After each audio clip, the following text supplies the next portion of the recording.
Hey friends, before we dive into tonight's story, did you know that nearly 80% of viewers aren't subscribed? If you're enjoying this content, hit that subscribe button. It really helps keep these long stories coming. Also, for even more police horror stories, check out my new channel. The link's in the description and pinned comment. I'd love it if you stop by and subscribe. I'd love to hear from you. What time is it where you are and which city are you listening from tonight? Now, sit back, relax, and let's get into it. I still wake in the dark, sweat staining my shirt, heart hammering against the rib that cracked a few years back. It's the same room I've slept in for the last decade. Cheap motel just west of Van Horn, neon sign sputtering outside my window. I hit the alarm on my phone, but I already know what time it is. 00:47. 47 minutes past midnight. Not that it matters. My body's been tuned to the graveyard shift for longer than I care to admit. I slide out of bed, flex my back, hips still stiff from last night's rounds, then pull on my uniform. Dusty tan shirt with a single name patch, black trousers, worn leather belt. My badge feels heavy against my sternum, like a weight I carry even when I'm off duty. The light's off in the room, but I know every crease in these cheap curtains. I pause at the window, listening. Crickets. One distant rig horn, perfectly still, like the world's holding its breath. 3 months ago, I'd have told you everything about the job was routine. Harmless if you kept your head down and your eyes open. I'd have said the worst you'd see at 2 in the morning on State Route 285 was an abandoned livestock trailer or a drunk guy passed out in the median. But the past few months have taught me just how quickly routine slips through your fingers. I grab my coffee, black, stale, and head for the cruiser. It's parked out front, engine idling low so I don't wake anyone inside. Hopper's Shell station down the road keeps the key in a lockbox overnight, but I still leave mine in, ready the second they flip the switch. As I walk, I check my pockets. Flashlight, radio, tourniquet, sidearm, full duty, no exceptions. I check the cruiser's dash camera mount. Everything's latched. I've learned the hard way that if the camera's off when something happens, whatever it was might as well have been a dream. I slide into the seat. The cab smells like old vinyl and air freshener that's given up. I tap the camera. Green light. Good. I punch the mic.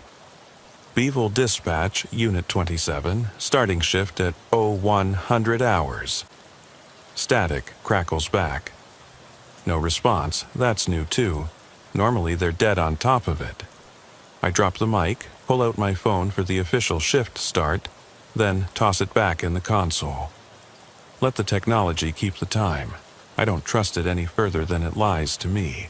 The highway stretches east toward Childress. Pitch black, save for my headlights cutting 2 pale ribbons into the night. Nothing moves. No other cruisers, no rigs, no headlights on side roads. Every mile marker clicks by. 22, 23, 24. We've got few houses out here, spread thin, flatland stretching to blurry horizons. I pass a broken-down barn on the left. Planks rotting, nails rusting. No lock on the door. Happens a lot in these parts. Sometimes people forget, sometimes they don't care. I make a mental note to check it out next week. At mile 25, I hit the flashing yellow highway sign, "Drive safe."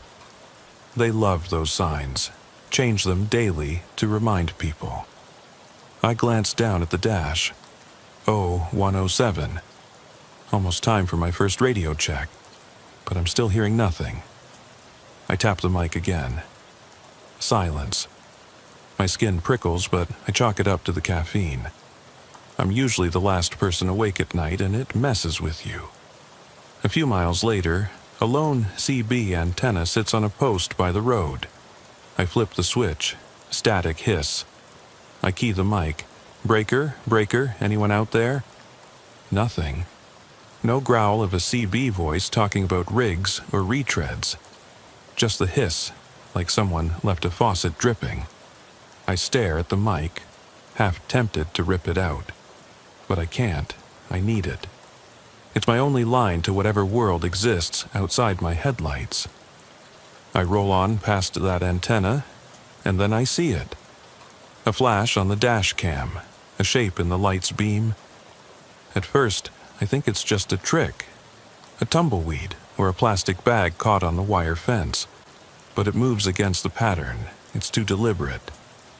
I slow down, easy on the brake, engine ticking down a gear. I flip on the cruiser's spotlight and angle it to the right shoulder. There, just off the pavement, a figure standing beneath a broken street lamp. Not more than 50 yards off. I twist in my seat so the spotlight picks it up. Someone in old coveralls, brimmed hat low, head tilted back, arms hanging at the sides. The light flickers, the glass half buried in dust, and every few seconds it sputters out. When it pops back on, the man's not where he was. I jerk the wheel, swivel the light around. Empty drill site. Oil pumps slumping in the background. Nothing. No man, no shadows. Only the light on the pump jack swinging meager arcs across the dirt road. My chest goes tight. The radio crackles, almost like a whisper, but then it dies. I don't even bother to key the mic. I just sit there, breathing heavy, knuckles pale on the wheel. I watch the spot where he stood. The camera's lens picks up the road behind me, and for a moment, I swear, I see dark shapes pacing just beyond the trees. But I don't get out. I won't, not for anything less than a call. I punch the mic. Unit 27 to dispatch. Please acknowledge. I wait, nothing. I scroll through the saved channels. Beeville, Childress, State Highway Patrol, all dead. I switch to emergency channel. Silence. I cross into a stretch of nothing but dead highway and a trailer park called Dry Creek Estates. Only 10 mobile homes spaced wide, each with rusty gates and half-lit porches. Tumbleweeds litter the gravel. I slow to 20, eyes scanning for movement. I hit the brake light. My camera catches a dog trotting across yards, skinny mutt, ribs sharp, eyes gleaming. It stops mid-stride, stares at me like it's sizing me up. Then it bolts back into the darkness. I exhale. Good dog. He got out. I keep going. I think about that figure in the coveralls. No gun, no flashlight, just standing there, waiting, watching me. I've seen things before. Drunks passed out, stray drivers, the occasional coyote crossing at sunset. But never someone just standing out here in the dead of night. Never someone willing to vanish when I pull up. I reach mile marker 32 and ease over to the gravel turnout. Engine idles. I grab my flashlight, radio, and step onto the gravel shoulder. The wind carries nothing but dust and distant rigs. I sweep the beam across the road. Concrete scarred with oil stains. Barbed wire fence sagging. Trailer homes dark as crypts. I see movement at the far edge of the park. A figure ducking behind a mobile home. I freeze, heart in my throat. I call out low, "Hey, you okay?" No answer. I round the trailer, light on the ground. A pair of boots scuffed facing me, not moving. I shine higher. Coveralls, faded name tag, brimmed hat tipped forward. No face, just darkness inside the hat. I swallow and take a step closer. The boots don't move. I lift the flashlight higher. The figure stays. I flick the light off and on. Nothing. I notice it now, the slight sway, as if caught in a breeze that doesn't exist. The CB crackles low and rough, like someone breathing through the speaker. I drop to one knee to hit the mic. "Hello?" My voice shakes. The sound stops. I click the light off. Darkness. I click it back on, empty. My breath comes in loud trains. I stand, pocket the flashlight, and jog back to the cruiser. Slam. The door. I lock it automatically. I tap the camera. A green light. Good. I settle back, trying to calm myself, but I can't shake the image. The boots, the hat, no face, just that empty darkness. I twist the mic again. Dispatch, I'm clear. Over. Silence. The clock reads 1:55. I kill the engine and let the cruiser roll forward. No point in staying here, not without backup or, hell, even a radio signal. I ease back onto the highway toward Beeville, hands trembling. Every few seconds I glance at the video feed. Empty cab, the road behind my headlights, endless black. No sign of him, but I know he was there, I'm sure. And I know the next shift, someone else will pull that footage, see it for themselves, and either think we're all losing our minds or start asking questions. And those questions, they don't get answered easy out here. Not when something doesn't fit the reports, not when you have no proof, but memories. I flip the mic one last time just to feel something. Nothing. So I turn it off. I drive on, watching the yellow line blur beneath the headlights, heading deeper into the night. I tell myself I'm fine. It's just stress. Just fatigue. But every mile, the dread coils tighter in my gut, like something's already waiting for me at the end of the road, and it doesn't plan to wave me through. When I rolled back into the Beeville station at 2:23, the lobby was empty except for the janitor pushing his cart of supplies. He gave me a nod but didn't ask questions. Everybody's used to oddball hours out here. I parked in my usual spot, killed the engine, and sat for a moment. The fluorescent lights overhead buzzed, and the faint drone of the HVAC was the only sound. I glanced at the dash cam feed one more time. Nothing but the silent highway receding into darkness. Inside, I hung up my jacket in the locker room and headed straight to the break room. Benny, our night shift dispatcher, was sipping lukewarm coffee at the counter. He looked up when I walked in. "You register on the scanners tonight?" he asked, voice low. "Nothing," I said, pouring my own cup. The coffee was stale, but I choked it down. Dead air, CB, dispatch, all silent. I stirred in 2 sugars and 1 creamer, trying to chase off the chill that had settled in my chest. Benny frowned. "That's unusual. Our backup lines work fine." He tapped the scanner panel behind the glass window. Nothing. "You sure your rig's tuned right?" "It's fine," I said. I even checked the mount and connections before I left. He nodded slowly. "Tell you what, tomorrow you ride with me on the consoles. Let's see if it's the rig or something else." He gestured at the empty chairs. "Enjoy your break. I'll take the 3 a.m. checks, see if anyone calls in." I thanked him and headed up to my desk to review the night's footage. Block C from the jail came up first. No shadows, just cold concrete halls. Next was my dash cam, the empty road, the trailer park, that booted figure. I fast-forwarded a few times, but you couldn't fake the flicker of the street lamp or the way the dust drifted in its beam. It was unsettling, but I'd been doing this job long enough to trust my gut. Something was off. By the time I got back to the cruiser around 3:10 a.m., Emily, the rookie assigned for her first solo night, was sitting in the driver's seat with her radio mic cradled in her lap. She jumped when I opened the door.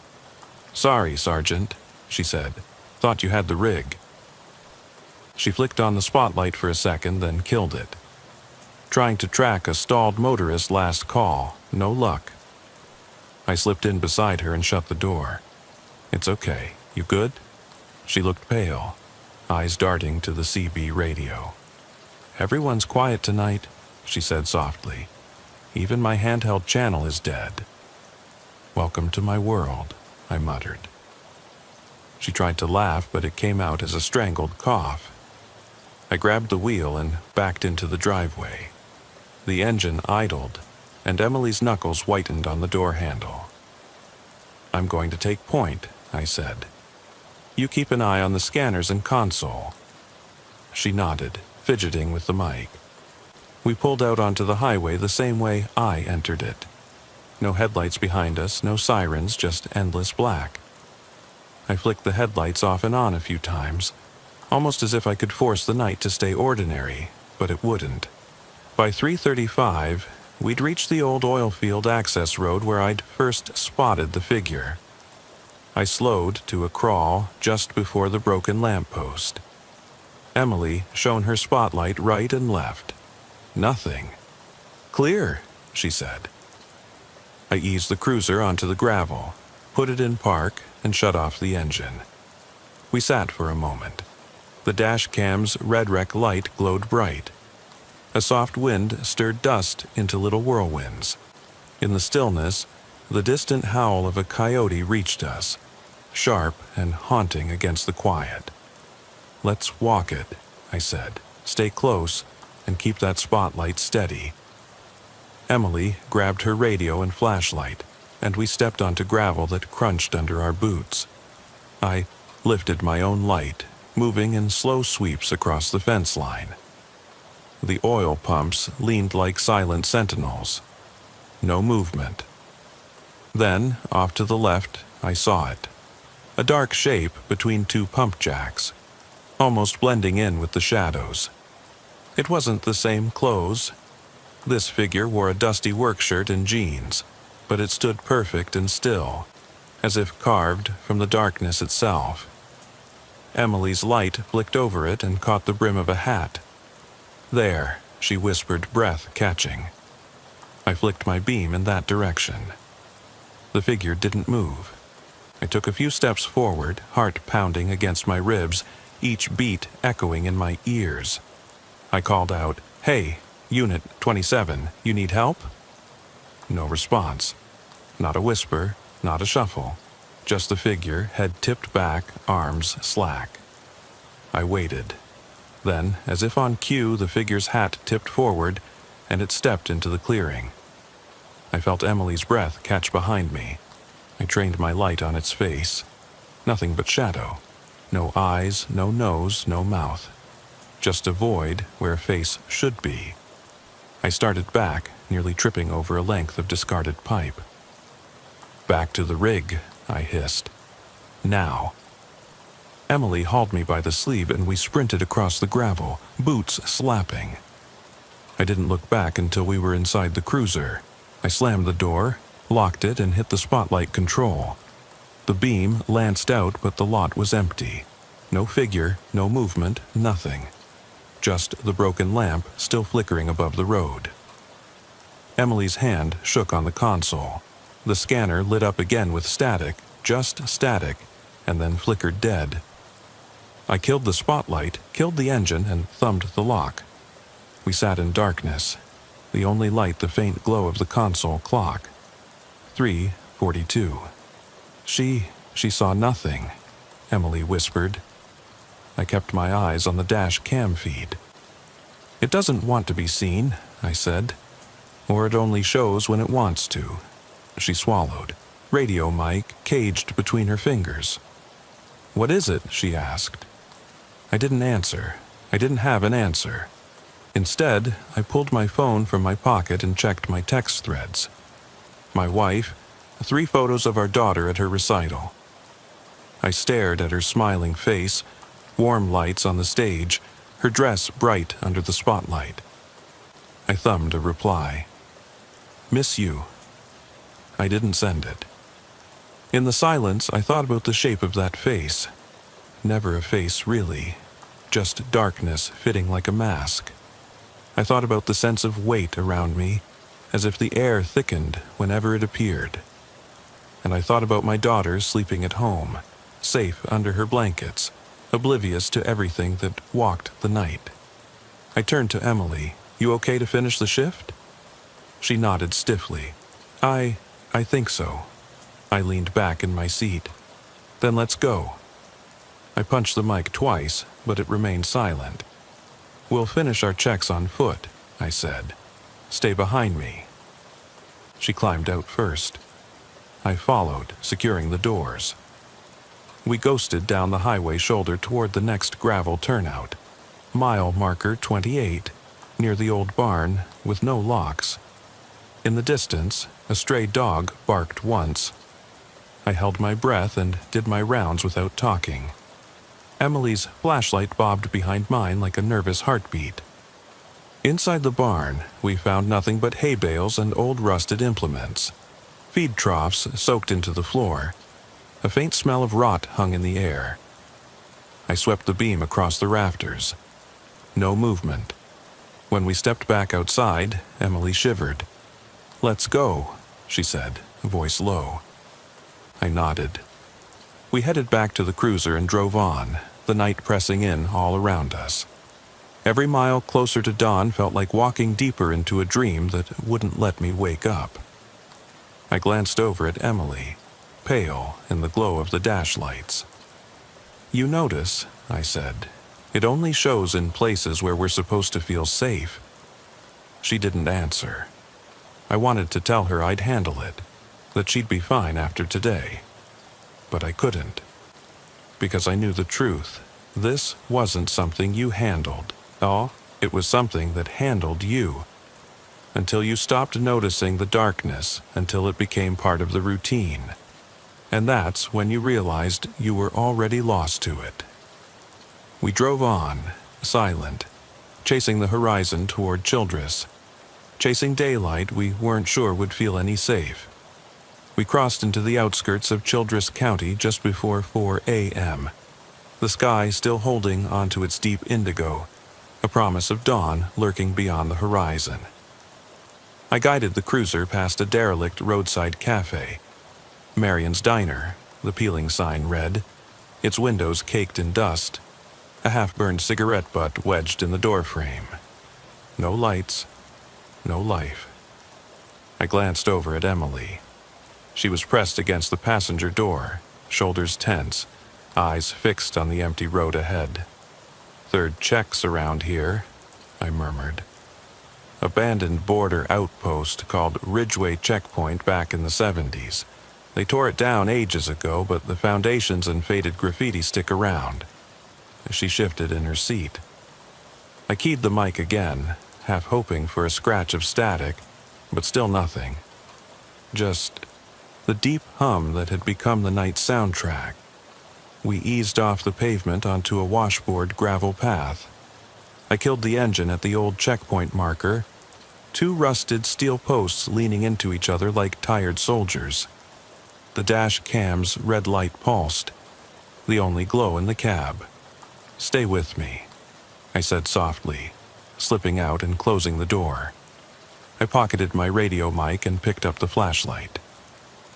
Emily followed, boot heels clicking against metal plates embedded in the ground. The air here smelled of hot iron and dry earth, a metallic tang that stuck to my tongue. It was the kind of smell that makes you swallow hard and want to breathe shallow, as if really deep breaths would pull some unseen thing into your lungs. I swept my beam across the remains of the old guard shack. Charred wood hung from warped hinges. Half-buried barrels lay tipped on their sides. Beyond it, a low hill crowned by a collapsed stone arch. Remnants of some defunct CB repeater station loomed in the distance. "Any sign of movement?" I asked Emily. She shook her head, voice barely above a whisper. "Nothing." We fanned out, moving in slow arcs. Every footstep kicked up tiny stones that rattled across the ground like muted gunfire. The razor wire fence to our right still stood, anchored to rotten wooden posts. I ran a gloved hand along the wire, cold, sharp, indifferent. I crossed to the base of the hill, expecting emptiness. Instead, I found footprints pressed into the red dirt, long boot prints spaced wider than mine, fresh. I crouched, beam angled low. The toe impressions were crisp, small pebbles pressed into the heel wedges. Whoever, or whatever, had been here walked deliberately, not stumbling. "Sergeant, look at this!" Emily knelt beside me, her light trembling. I traced the prints toward the arch. They vanished where the ground gave way to loose gravel, as if the walker faded into the hill. My gut nodded.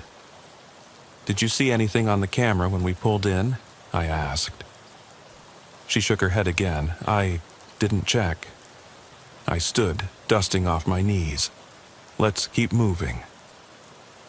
We ascended the slope of the hill, the only sound the crunch of gravel underfoot. My flashlight beam played over twisted rebar, chunks of concrete, and graffiti scrawled decades ago. "No entry, last stop," half-erased words in spray paint. At the top, the stone arch loomed like a gaping maw. I crouched under it, flashlight raised, scanning the darkness beyond. "Clear," I said, but I didn't believe it. On my dash cam, I replayed the live feed in my mind. Behind the cruiser, through the windshield, I'd glimpsed a dark form perched atop the arch, hybrid of man and shadow, its legs folded like a crouching cat. I'd stiffened, engine drone oscillating as I stared, heart thundering. Then it leapt down, just a blur, and disappeared into the gloom.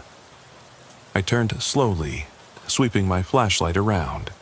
The hillside behind me was empty, save for the cracked arch and the lingering echo of movement. Emily's breath fogged in the beam. I thought I saw something on the cam, just a flash, a shape on the archway. I nodded, mouth dry. "Me too." We skirted the edge of the hill, back toward the shack and the fence line. I checked the radio mic for signal. Nothing. Not a whisper, not a creak. Just that oppressive quiet. Then the CB hissed, faint, distant but unmistakable. It crackled once like a gasp. Then silence. I held my breath, heart hammering. The mic slipped from my grasp. "Did you hear that?" I whispered. Emily's eyes were wide. "Yes." I didn't respond. I swept the beam down the fence. For a moment, the barbed wire above seemed to quiver, like a ripple traveling through metal. My pulse spiked. I edged closer, following the flicker of the beam. There, etched into the metal fencing, fresh gouges, long, angular slashes gouged through the top strand, as if a blade cut, then recut, dragging across 8 feet of wire. I crouched, fingers tracing the jagged edges. No rust, bright silver metal beneath. New. A low wind kicked up dust around us, and with it, a groan, half sigh, half moan, like someone exhaling onto a mic. The CB crackled again, the static vibrating through the air, and beneath it I could swear I heard my name. "Sergeant, 27. Emily went still. I closed my eyes, letting the dark press in. Then I grabbed her arm. "Back to the cruiser, now." We didn't run. We moved methodically like soldiers ordered to retreat. Every step kicked gravel, sending echoes across the desert plain. By the time we reached the cab, my shirt was slick against my back. I slammed the door and locked it, pocketing my flashlight. I turned the key. Nothing. The engine choked, coughed, and died. My jaw clenched. I tapped the dash cam mount. Green light. At least that was working. I jiggled the key again, click, click, but the starter wouldn't respond. Emily pounded on the door, voice trembling. "Sarge, come on." I forced the starter one more time. It caught. The engine groaned to life. I pressed the mic. "Beevil, dispatch, come in."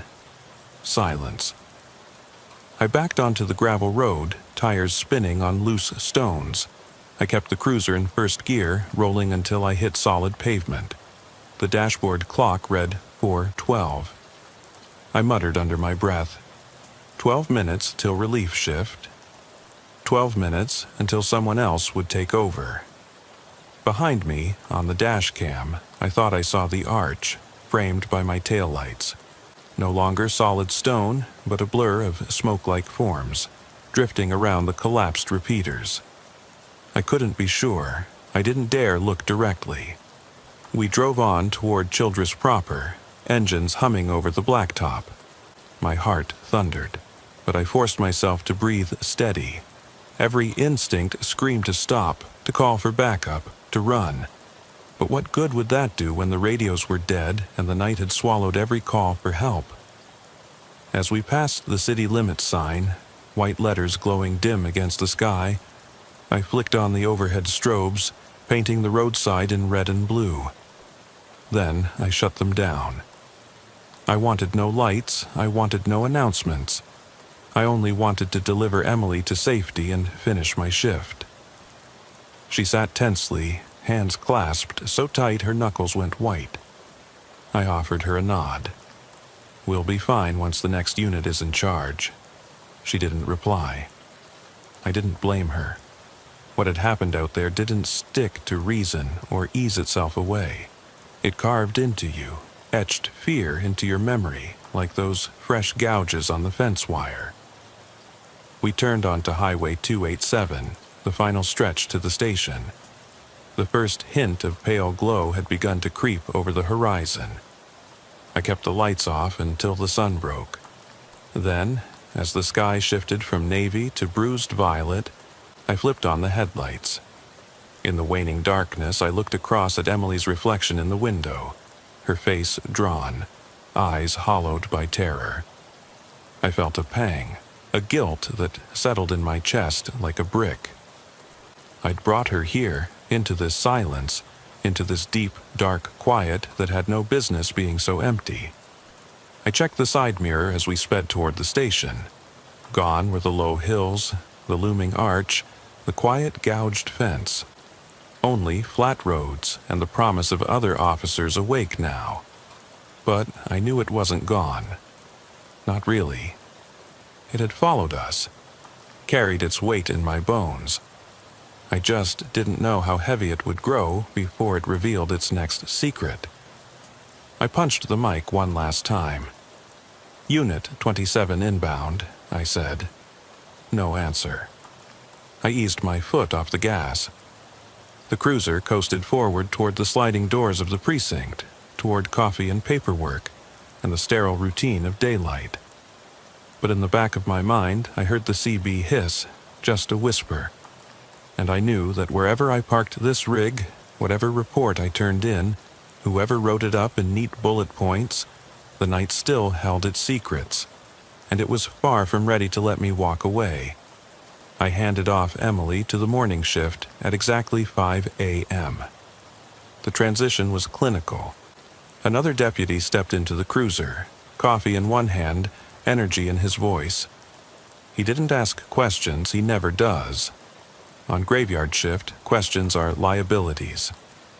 I watched as Emily climbed out, legs unsteady, and walked toward the squad room, headlights fading behind her. She didn't look back. I didn't blame her. The new deputy, Johnson, patted me on the shoulder. "Rough night?" he said, voice bright. "Just another shift," I replied, forcing a smile. He climbed in, settled behind the wheel. I shut the door and locked it. I watched him pull away, lights off, engine silent against the gray dawn. Then I reached into the console for my phone, thumbed through unread messages. My wife had texted, "Don't forget soccer practice tomorrow." I stared at the screen, the words blurred by fatigue. I typed back, "Got it," I didn't send it. I sat alone in the Bay Area, under fluorescent lights that no one had bothered to fix. The walls were scuffed, grease-stained from decades of cruisers. Next to me, rack after rack of coffee-stained paperwork beckoned. Incident reports, shift summaries, evidence logs, routine, safe. But I couldn't focus.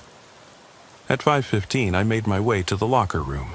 I peeled off my uniform, shirt damp at the seams, trousers stiff with dust, and swapped into plain clothes. Jacket off. Badge clipped onto the locker door. I paused, hand on the handle, and looked into my own reflection in the metal. My eyes were ringed with dark shadows, my face drawn. I wondered if I even recognized myself anymore. I stepped into the locker room corridor, the hum of the station awakening around me. Phones ringing, doors opening, radios crackling. I left without a word and walked past the lineup of patrol bikes, the evidence lockers, the roll call whiteboard with names and notes scrawled in faded marker. My partner's name, Jackson, was there with a checkmark next to it, indicating he was late this morning. Not unusual, Jackson always smelled of whiskey before dawn. I thought about calling him, warning him about the shift, but I didn't. I didn't trust my voice to sound normal. Outside, the Texas wind had picked up. Dust devils spun across the parking lot. I pulled my jacket around me and headed toward my car. On the way, I passed the evidence drop-off box. It was locked, but the slot was empty. No envelopes, no stray keys, no notes. I wondered if something, had rifled through it last night, slipping in and out unnoticed. But when I reached in, it was just as empty. Routine. My car was parked a few stalls down, windows fogged from the air conditioning. I climbed in, started the engine, and turned the radio to FM. Static, only static, no morning talk shows, no traffic updates, just the same hiss that had haunted my shift. I flipped through presets, country, rock, news, dead air everywhere. I killed the radio and drove off the lot, heading north toward home. The station's neon sign blinked off behind me. The roads were quiet. At the edge of town, I passed by the old landfill, tarps flapping over trash, black gulls wheeling overhead, a warning sign, no trespassing. I remembered chasing a stolen ATV there 2 summers ago. Mud, laughter, kids scattering into the brush.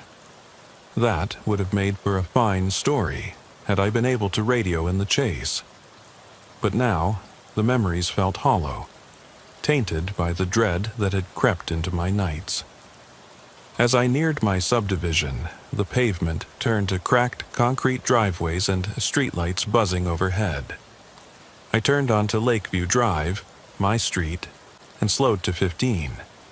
Houses clustered close here, lawns neatly trimmed, white picket fences, solar-powered yard lights, welcome mats emblazoned with "Home Sweet Home." I pulled into my driveway, engine idling. I stared at the front door, the windows dark. Inside, my daughter would be asleep, her small chest rising and falling. My wife's phone light probably danced across the kitchen table as she typed her to-do list. I reached for my phone to text again, this time with something affectionate, something real, but the screen went blank. Battery dead. I tossed it onto the passenger seat and turned off the engine. The world outside my windows was utterly silent. I stepped out and crossed the short yard. My footsteps crunched on gravel. I stopped at the front porch rail and looked back toward the horizon. The sky was pale blue, the faintest glow of sunrise staining the clouds. I inhaled, tasting the cool morning air, but beneath it lay the smell of dust and earth, and something that reminded me of the metal tang at the old checkpoint. I exhaled slowly. I eased in through the front door, quietly this time, so as not to wake them. The house smelled like clean laundry and coffee beans. I padded down the hallway. In the living room, the TV flickered a screensaver no one bothered to turn off. In my daughter's room, her little pink blanket was crumpled at the foot of the bed. I tucked it back around her shoulders and kissed her forehead. She stirred, but didn't wake. Down the hall, I found my wife in the kitchen, leaning against the counter, eyes red but trying to smile. "You're home early," she murmured. "Shift ended," I said quietly. "Long night." She stepped forward, arms opening. I hesitated, then held her. She smelled like lavender and stress. "You okay?" I closed my eyes. "I'm fine." I let her lead me to the couch. She folded into my lap and I stroked her hair. The day awoke outside. The distant bark of a dog, a lawnmower rumbling, birds starting their morning chorus. It should have been peaceful, but in the back of my mind I saw that docked archway, the gouged fence, the faceless figure on the trailer park shoulder. I heard the CB hisses, felt the cold draft inside that busted street lamp.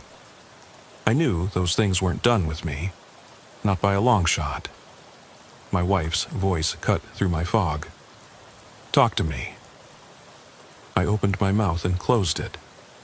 I didn't have the words. I wanted to tell her, "There's nothing to talk about, I'm okay." But it would be a lie. There was everything to talk about, and I had no idea how to start. So I just held her tighter and watched the sunrise through the window, soft pinks bleeding into gold, while something in the horizon watched back, waiting. And I knew I wasn't safe, not really, until I figured out what it was looking for. Until I knew what it meant when the world went quiet and the radios died and the shadows took shape around the things we thought were solid.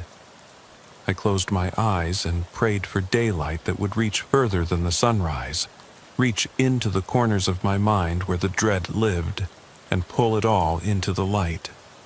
But even as I prayed, I knew some things only grew in the dark. Daylight never seemed to matter once you'd seen what I saw. 6 hours after I finally crawled into bed, my mind still buzzing with images of faceless figures and silent CB whispers, I hauled myself back to the station for the next shift. The sun was high enough to cast white glare off the parking lot pavement, but inside the precinct, fluorescent bulbs reigned. They never went out. I stepped into the records room at 1 p.m., nodding to Garcia, our records clerk, who was hunched over his keyboard, brow furrowed. He looked up as I approached. "Been looking at last night's logs?" he said without preamble, voice low. "You know there's nothing on Channel 2 or 7 between 1 a.m. and 5 a.m., all entries erased." I frowned. Erased? That's automatic backup. Should be a continuous feed. Backups were supposed to archive everything. Gone, he confirmed, like someone wiped them out. Even the manual dispatch entries for the dry runs you two did. Nothing. Your name's there as active, but no details, no timestamps. Weird. My stomach tightened. Any system alerts? Admin log? He shook his head. Clean, whoever did it knew exactly what they were doing. And it wasn't our IT guy, he's out with the flu. Haven't had any security updates or downloads in weeks. I pressed my palm flat on the table. The paper logs beneath my fingertips, crisp and yellowed with age, but holding nothing of last night. "Thanks, Garcia," I muttered. I turned to leave, but he called out, "Be careful out there, Sergeant." He sounded concerned. I nodded and walked away, but his warning lingered. My next stop was the break room. Coffee and a moment of stillness before I hit the road again. I poured a cup, black, and added a single sugar. My hands trembled slightly, and the spoon clinked against the mug. I stared at the dark liquid. It was supposed to wake me. Instead, it felt like the last warm thing I'd touched for hours. Deputy Jackson walked in beside me, bleary-eyed and rubbing at his left arm, where the bruise from a bar fight still showed bluish purple. "Later than usual," he muttered, reaching for his own cup. "Night went quiet after your shift. Heard you had fun, though." I didn't reply. I'd stopped telling people about the fun. Jackson tilted his head. "You okay?" he asked. His voice was rough, like gravel. "I'm fine," I said, too quickly. He nodded, filled his mug and headed for the door. I stayed behind, turning the cup slowly, coffee sloshing against the sides. I glanced at my watch, 13:17. Lunch break was over. I set the mug down and walked out, only to catch sight of Deputy Simmons in the hallway. Simmons hadn't said a word all morning. Rare. He was staring at his locker, arms crossed. I called out, "Simmons?" He jumped, like I'd startled a deer. "Oh, Sergeant," his voice cracked. "You know. Did you hear about Harris? He's not here today. No call, nothing." Harris was the fellow deputy who'd stopped talking after that one shift 2 months ago. The same shift when he came into the break room, pale as a corpse, refusing to speak about what he'd seen out on FM 109. Nothing more than that. And then he passed his badge to me and walked off duty, vanished. We never saw him again. My heart skipped. "He didn't say anything?" I asked. Simmons shook his head. "Not since he cleared out his locker, left his uniforms, his cruiser, all of it, just gone." I swallowed hard. "Weird." He looked at me, eyes wide. "You know about Harris. You saw him last night at the Pine Hill turnoff, right?" He glanced sideways. "On the footage." "Footage? There shouldn't have been any footage." The dash cam had been running and then it vanished. "Harris?" I whispered. Simmons shook his head. "I don't know." He backed away, then paused. "Be careful, Sergeant." And he left, boots echoing down the corridor. I stood alone, chest tight. I thought of Harris's pale face and empty eyes, and the way he wouldn't speak a word about what he'd witnessed. I thought of Emily, still rattled from her first shift. I thought of Garcia and his empty logs, of the missing entries. And I thought of the creatures, if you could call them that moved in and out of my headlights, slipping between worlds. I grabbed my radio mic off the desk, fished out my phone, and tried my personal channel. Dead air. I hit the trunk camera button on the console. Nothing. Blank feed. My stomach twisted. Out in the bay, my cruiser sat under the fluorescent lights like a dull tomb. I walked toward it, every step heavy. Before I reached the door, I checked the unlocked glove box. Inside, a faded photo of my wife and daughter at the county fair. I took it out, held it tight. The image blurred in my sweating fingers. I climbed in, settled into the seat and keyed the mic. "Unit 27 to dispatch, do you copy?" Silence. I pressed the manual record button and spoke into the microphone. "This is Sergeant Reed. I'm logging an incident. Missing dispatch logs, missing Deputy Harris, unexplained figures on Route 285 and Pine Hill turnoff. Requesting immediate backup and investigation into something." I clicked off the record, knowing it would go nowhere. I started the engine, the dash cam flickered on, green light solid. I punched the headlights, spotlight, all systems check. Everything online except the radio. Good. I needed the camera more than the mic. I eased out of the bay and onto the access drive. In the distance, I saw the chain-link gate ahead of the compound. But something on the passenger side window caught my eye. A boot print, fresh, smeared across the glass. Not mine, not Emily's. A single print. Mud dried in cracks, the outline of a lug sole. I froze, heart hammering. The world shrank to that print, 2 inches, embedded in the streaked window. I reached out, traced it with my finger. The mud was rough, but gone at the edges, like someone had rubbed it once. I looked back at the gate. It was closed, but not locked. The cable latch was undone, hanging loose. I shut off the engine, chest tight. The print gleamed in the cab light, the only proof I had left of last night's horrors. But proof didn't keep you safe. It only reminded you what was still out there. I thought about driving right to dispatch, reporting the print, the logs, Harris, everything. But the radios were dead. Even if I didn't believe it, this thing did. It could kill signals, erase data, slip through locks. I felt helpless, holding the photo of my family and sitting behind a wheel I no longer trusted.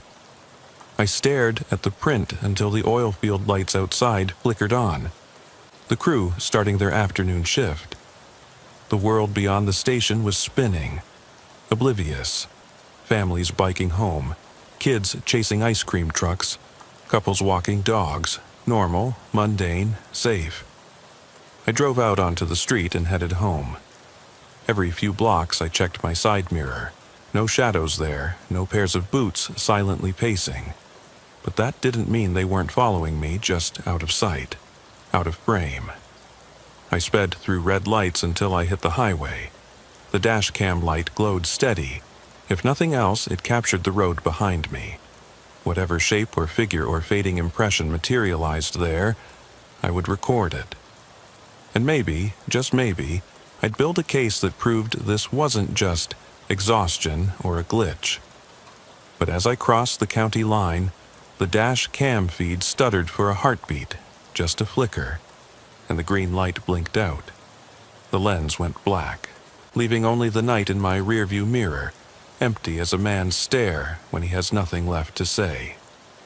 I killed the engine on the shoulder and sat for a long moment. Headlights of distant rigs crawled past.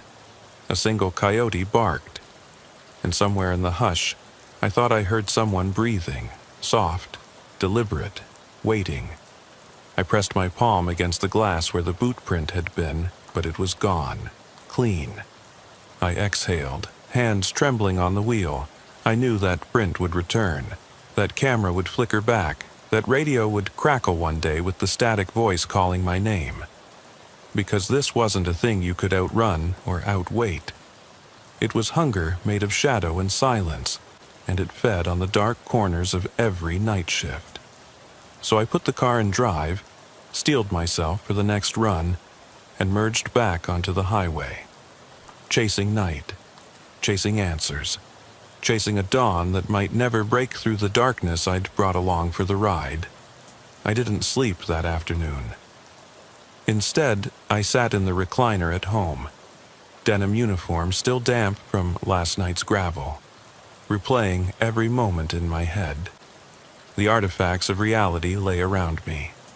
My duty belt draped over the armrest, flashlight by my side, the faded photograph of my daughter pinned to the coffee table with a half-empty box of donuts.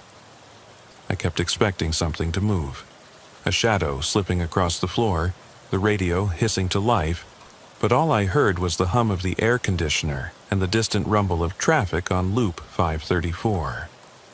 At 1812, I finally climbed out of the chair, stretched my stiff back, and stepped outside for fresh air. The sun was a molten orb sinking behind the mesquite trees, painting the sky in bruised lavender and orange.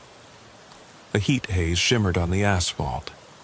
I leaned against the truck, a white Ford F-150 I'd bought 10 years ago, and lit a cigarette. The smoke curled into the evening breeze, carrying with it the familiar tang of gasoline and desert dust. I inhaled deep, letting the nicotine settle in my chest, pretending it could numb the dread knotting my stomach. I pulled out my phone. No messages, no calls. I tapped through the contacts until I found Dispatch HQ. My thumb hovered over the call button. I needed to push back, needed to demand answers, needed to make noise so all this quiet wouldn't swallow me whole. But I couldn't press call. My finger hovered a moment longer, then flicked the phone off. I slipped it into my pocket and crushed the cigarette butt under my boot. Inside the house, my wife was cooking dinner. Tacos, my favorite. The aroma of seasoned beef and onions teased my senses, but I couldn't stomach it. I leaned against the doorframe, arms crossed, watching her chop cilantro with rapid, practiced motions. She glanced over her shoulder. "You okay?" she asked, voice light but edged with worry. "I'm fine," I said automatically. She turned back to the sink, wiping her hands. I followed her to the kitchen island, resting my hands on the countertop. "Rough day at work?" she pressed. I closed my eyes. "Just busy." She studied me for a long moment, then nodded. "Dinner's almost ready," she said softly. She carried the plates to the table and sat across from me. Our daughter chirped from her booster seat, asking for her quesadilla. Normal, domestic, safe. But I blinked back memories of CB static whispering through the cruiser and the boot prints on my window. I forced a smile. "Pass the salsa," I said, raising my voice just enough. We ate in silence. My wife glanced at me between bites, waiting for some clue, but I couldn't give her any. Not yet. Later, I told myself. I'd find a way to explain, I'd get proof, and she'd believe me. After dinner, I cleared the plates and loaded the dishwasher. The clang of dishes and the rush of water were loud in the quiet house. I realized I wasn't even hungry. I drank a glass of water, then slipped on my boots again. "I'm heading out," I said. "Where?" my wife asked, alarmed. "Just going to patrol for a bit," I lied. "I need to clear my head." I grabbed my keys and jacket and slipped out before she could argue. The truck's engine fired instantly. I backed onto the driveway and turned north onto Lakeview Drive.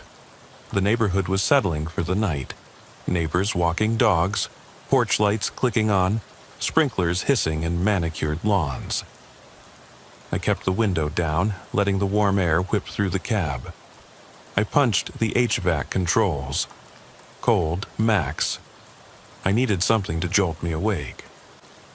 I headed for State Route 285, retracing my own shifts. Mile marker 30 came first, then 29, 28. Passing the broken barn, the deserted trailer park, the washed-out checkpoint site. I scrolled through my memory, expecting to see the faceless figures lurking just beyond my headlights. But all I saw were bleachers, pumping units, and telephone poles. At mile marker 27, I killed the engine and climbed out. The night air sunk into my bones. I checked my flashlight, dead batteries. I cursed, patted my pockets, and found my spare in the center console. I clicked it on. The beam cut through the darkness, illuminating the cracked pavement and the fence line. No shapes, no signs. I swept the light up the embankment toward the collapsed arch. Nothing. Just the rusted skeleton of metal and stone. I pressed my palm against the fence wire, recalling the gouges I'd found earlier. The fresh, silvery slashes where someone had torn through. The metal felt rough under my glove. I turned to the arch, shining my beam on the hillside. Still empty. I exhaled. Maybe I'd imagined it all. Maybe the long hours in silence had warped my mind. But then I heard it. A whisper, low and rasping, carried on the wind. My name. Reed. My heart thundered. I spun around, light bouncing across the gravel like a panic-stricken pulse. Nothing. The hill loomed above me, dark and silent. My breath came in short bursts. I called out, voice rough, "Who's there?" The only answer was the rustle of mesquite leaves and a lone cricket's chirp. I clicked off the flashlight and pressed my back against the cruiser's tailgate, trying to make myself small, silent. I listened, straining for any sound. The wind shifted, then died. So did the silence. A new sound, a soft scuff, came from a few feet away. Metal on gravel. Not timid, but deliberate. I didn't move. The scuff came again, closer, then another, right beside me. My heart seized. I flicked on the light. There, at the side of the truck, pressed against the passenger door, was a handprint, smudged in mud. 5 fingers splayed. The print was dark, wide, and too big to be mine. I dropped the beam to ground level. Scattered boot prints surrounded me, some overlapping mine, all leading up to my cab. I swallowed and straightened, shining the beam upward. On the roof of the cruiser, I saw the shape of boots, then legs, then the empty darkness of a torso. The brim of a hat caught the light for a split second before it ducked behind the ladder rack and melted into shadow. I spun around, but nothing moved. I grabbed for my radio, but it was silent. I fumbled for the door handle and yanked it open, sliding into the cab and slamming it shut. I locked every latch, then buried my hand on the dash cam mount. The green light was steady. Good, I needed that. I rammed the key into the ignition. The engine roared, tires spinning on gravel. I threw the truck into drive and spun off the shoulder, fishtailing until I hit pavement. The beam from my headlights cut a swath through the darkness, but I couldn't shake the feeling those boots were still balancing on the roof, watching me go. I drove hard toward Beeville, leaving the ghost of the checkpoint behind. The CB crackled, static, a sigh, then a low whisper that crackled into intelligible words. "You can't run." The voice was my own, deep and broken, like a recording of my nightmares. I slammed my hand on the dash, rattling the console. The radio cut out. Silence reclaimed the night. I checked the mirror. No rooftop, no shapes lurking in the back seat, just the empty cab and the road stretching ahead. My eyes stung with tears I refused to shed. My throat felt raw. But I knew one thing. This wasn't a game. It wasn't exhaustion or hallucinations. Something was hunting me, learning my roots, mocking my fear. It wanted to break the routine I clung to pull the seams of reality apart. I cursed under my breath, tapped the mic. "Unit 27 to dispatch, acknowledge." Nothing. So I switched the channel to emergency, nothing. Then I punched the console's manual record button, tapped my hand on the receiver and spoke, voice trembling. "This is Sergeant Reed. If anyone hears this, if these recordings survive, know this. I'm being followed by something that isn't human. It kills signals, erases logs, scratches metal for sport. It knows me, it knows my wife and daughter. It's watching my house, my shift, my life. I don't know why, but I will not let it find them." I clicked off the recorder, hands shaking. I eased off the gas and coasted into the station parking lot at 1945. The lot was nearly empty, only one other cruiser, headlights off. I killed the engine and sat in the dark cab, listening. No whispers, no static, just breath and blood pounding in my ears.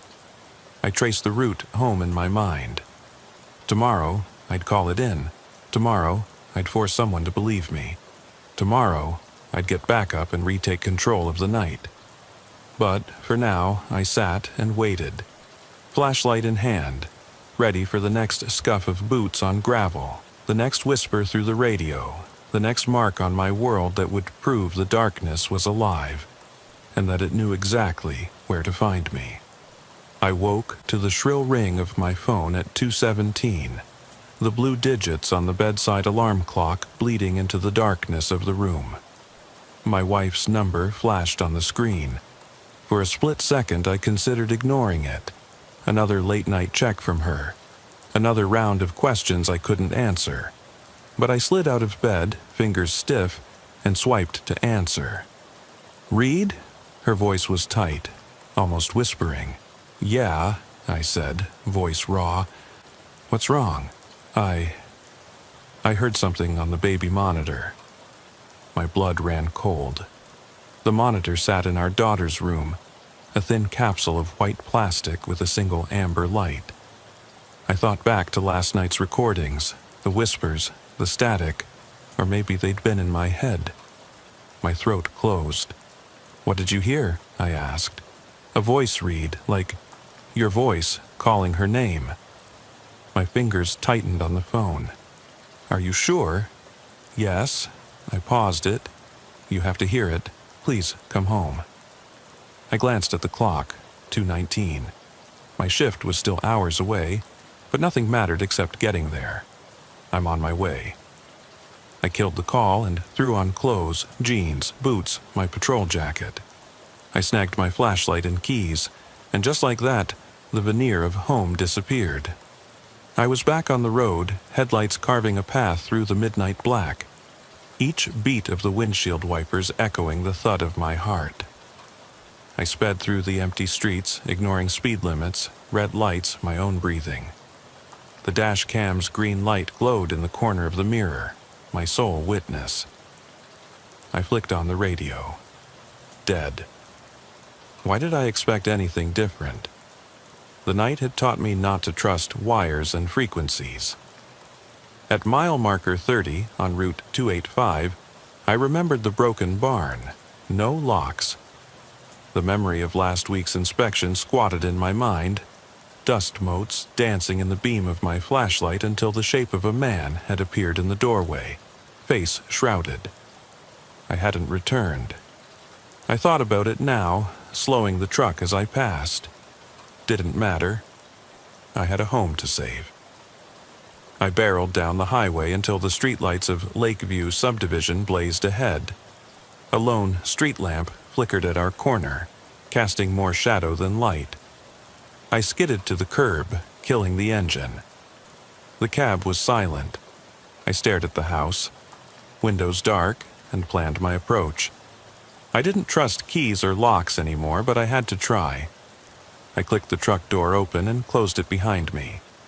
The wind carried a faint sound, laughter. A second later, it shifted into a whisper. "Daddy?" My chest seized.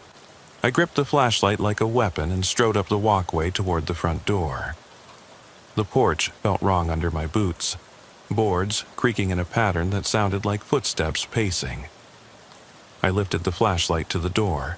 The peephole was clouded, and something had smeared mud across it in broad strokes. I wiped it clear with my sleeve. No sign of forced entry. I exhaled. That was good. Unless the thing had phased through walls, like in my nightmares. I turned the doorknob. Locked. I clicked the key and heard the tumblers release. The door swung inward with a muted creak, and I called out, "Honey, I'm home." My own voice sounded brittle. Silence answered. I flicked on the hall light. It buzzed. The living room was empty. Chairs overturned, no sign of struggle. Kids' drawings strewn on the floor. Rainbows, stick figures. A house with 3 hearts under it. My daughter's handprint was the smallest, smudged in red crayon. I swallowed hard and moved toward the stairs. I paused at the foot of the steps, flashlight raised. Every second stretched. Upstairs, I heard it. The soft click of the baby monitor speaker cutting on. I sprinted up 2 steps at a time. My reflection in the landing window flickered past me. Hair mussed, eyes wild. Outside my daughter's room, the door was ajar, only enough for a sliver of darkness to leak out. The monitor lay on the floor, screen lit with a pale glow. Static hissed from it in a scratchy breath. Then a child's giggle whispered through the speaker. I kicked the door open. The room light was off.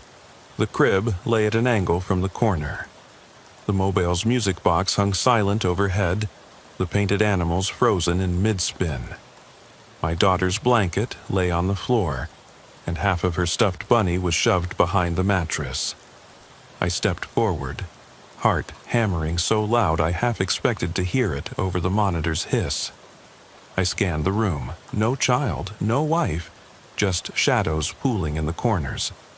The whisper crackled again. "Daddy!" I spun, sweeping the flashlight beam across the hallway. Nothing. Then, out of the corner of my eye, movement at the doorway. A shape perched on the banister, impossibly tall, arms draped. The beam caught the brim of a hat. Face was gone. "No," I hissed, voice cracking. I flicked the light directly at it. For a heartbeat, it stood, silent and still. Then it sprang down, too fast, too fluid, and vanished into the darkness beyond the room. I raced past it, down the hall, calling out my wife's name, my daughter's name. I flung open the bathroom door, empty. The guest room, empty. The linen closet, nothing but towels. Adrenaline battered me. The monitor clamored behind me, hissing, moaning. I lunged at the nursery door again. Something swiped at my ankle. I tumbled forward, crumpling to the floor. My flashlight skittered across the carpet, beam bouncing wild. I crawled for it, grabbed it, and shone upward. A dark shape hovered at the ceiling, limbs splayed like a grotesque spider. The beam cleared its form, long coat, trousers, endless black where a face should be. I screamed, the sound ripping through my chest. The shape slammed into me, weightless but crushing my lungs. The monitor shattered on the floor, static bursting in all directions, and the last thing I saw before the light died was its hat falling to the carpet, brim down, empty, waiting. When I came to, I was on the floor, sunlight pouring in through the windows. My wife stood over me, tears streaming, phone in hand, emergency services en route behind her. My daughter's blanket was clutched in her arms. "I heard you scream," my wife sobbed. "I called 911. I tried to speak, but my throat wouldn't work. I held out my hand, pointing to the doorway. "It's gone," I rasped. "She's gone." My wife's eyes widened in horror, but I shook my head. It's gone. The paramedics arrived and tended to me. They asked questions, scribbled notes, I muttered fragments, missing radio logs, boot prints, static voices, shadows in my daughter's room. They smiled politely, but I saw the doubt in their eyes. They wheeled me onto a stretcher and into the ambulance. Lights flashing, siren quiet in the bright morning. I watched my house recede in the rear window. The front door stood open, a deep darkness yawning within. I didn't know what awaited inside. My wife, my girl.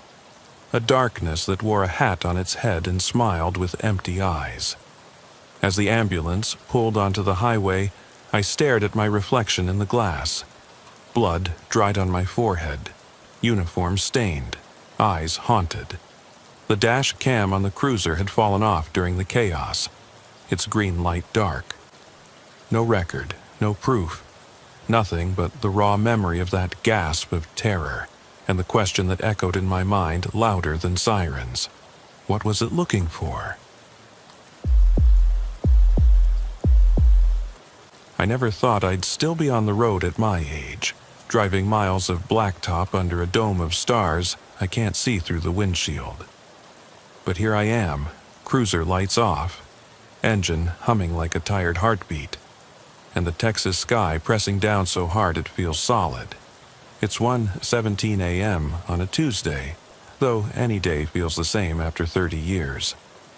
I'm east of Van Horn now, where the trucks thin out and all you hear is the wind rattling the trailer park chain-link fence by the old Sinclair station. My radio's dead quiet. CB static and nothing else. I lean back in the seat, the vinyl planting sweat between me and my duty belt. There's a pair of stray dogs that follows me sometimes, picking at roadkill half a mile back, but tonight I don't see them. Nothing moves. I check my watch again and radio dispatch. Beeville, this is Unit 42. Traffic's clear heading north on SH281. No answer. That's not unusual. Sometimes channels go silent when the shift change ends and the next dispatcher clocks out. But tonight a knot tightens in my chest. I should be asleep right now. My wife would be too, if I were lucky enough to have been back home at midnight. But we don't talk much anymore. Not about work, not about anything. She understands it's safer to stay distant than to get pulled into whatever I've dragged home for decades. I step out onto the gravel shoulder. The ground crunches under my boots. My flashlight cuts a narrow beam into the oil field scrub. Broken pump jacks, rusted tanks, a lone pickup parked crooked beside a locked gate. I flick it to low, conserving battery. These fields are full of weird calls at 3 a.m. Every time I roll through here, I pray it's just another trespasser looking for copper or some kid daring his buddies. Tonight, I'm here because the deputy before me, Garcia, quit 3 days ago and hasn't come back. They told me he requested reassignment and might transfer to Kerrville. They didn't ask why. I heard he went silent after a night shift at the Eagle Flat crossover, that he's been staring off into space ever since, and nobody's dared to question him. I walk the fence line, footfalls soft, listening for that whisper of movement. Out here, the only sound should be pump jack gears slowly clanking in the breeze, the distant hum of I-10 traffic like rolling thunder. But I catch something else.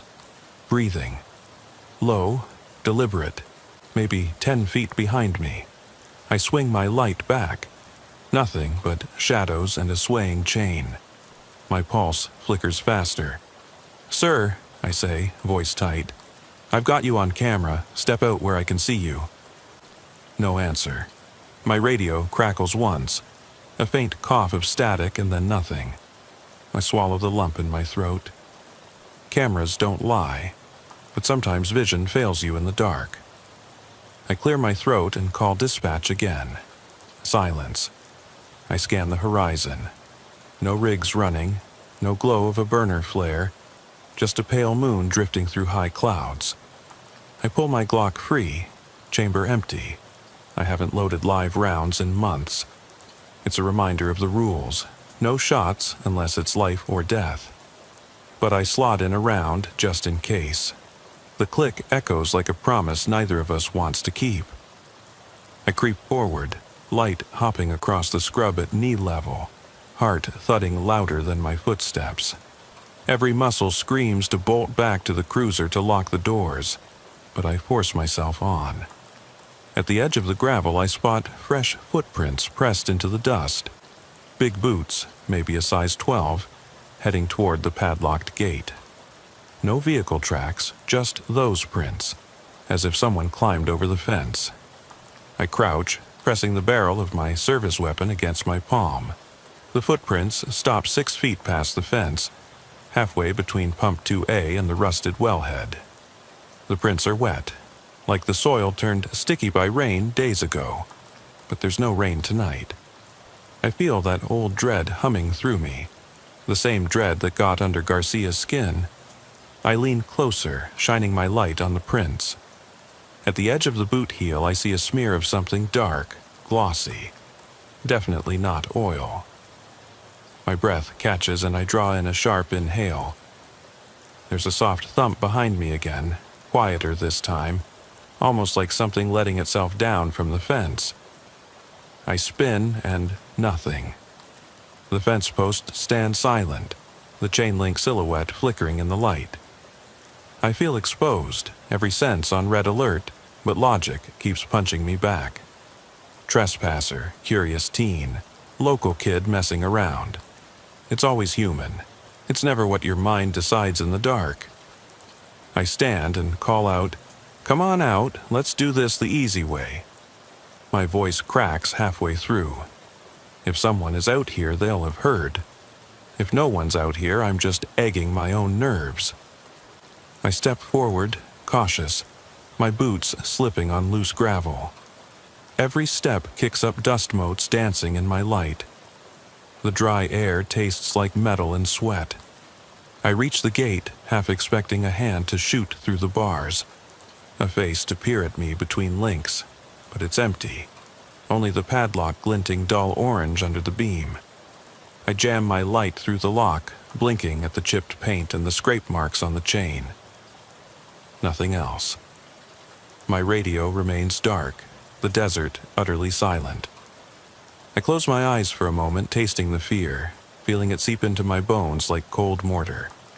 I back away to call it in, just log unfounded and head to the next call. But my radio crackles to life. A voice so weak I'm not sure I heard it right. "Unit 42, do you copy?" It's dispatch, but not their usual tone. Flat, distant, as if someone isn't quite present. I breathe out loud. "I copy, go ahead." The reply is a series of dashes, then words, clipped. "We see something, crossing, distance, coordinates, stand by." Then dead air. My finger tightens on the trigger, a bead of sweat in my ear. I flick my light, around. No movement, no shape, just the rusting steel bones of the pump jacks. I glance back toward the road. My cruiser is 100 yards off, headlights off, engine idling. It takes half a second to make the call. I'll leave the pump jack behind. This feels beyond a trespasser.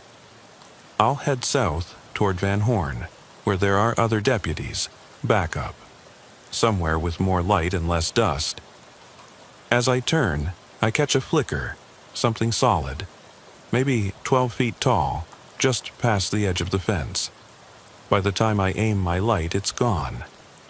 I freeze. The temperature seems to drop 10 degrees in an instant. My breath puffs out in a cloud, though the air was already chilly. My heart hammers so hard I can feel it in my jaw. I take one careful step back, then another. My boots clang on the gravel. I keep my weapon low but ready, calling out again, voice tight. "This is Officer Harlan. I'm with the department. If you're out there, show yourself." No answer. And yet, I know I'm not alone. Something out there has drawn eyes on me tonight. Something that won't make the reports, that will slip back into the dark once I'm gone, leaving only footprints in the dust and a dispatch log with half-erased entries. I walk backward toward my cruiser, keeping my light on the fence line. Each step feels heavier than the last, like I'm dragging the weight of every graveyard I've ever patrolled across the desert. By the time I reach the cruiser door, the hair on my neck is standing so straight I'm sure I can hear it crackle. I slide in, lock it, and kill the lights. The instant the engine roars, the dread loosens, but it doesn't leave. My gaze snaps to the rearview mirror, but I'm alone. Just me. An array of meter lights flickering on the dash, and the memory of movement where nothing should be. I don't look back as I pull onto the highway. Sometimes running away is the only way to stay alive. I merged onto the 2-lane ribbon of asphalt, the cruiser's tires humming against the pavement like a predictable metronome. The desert cleared, and headlights carved a tunnel of yellow into the dark.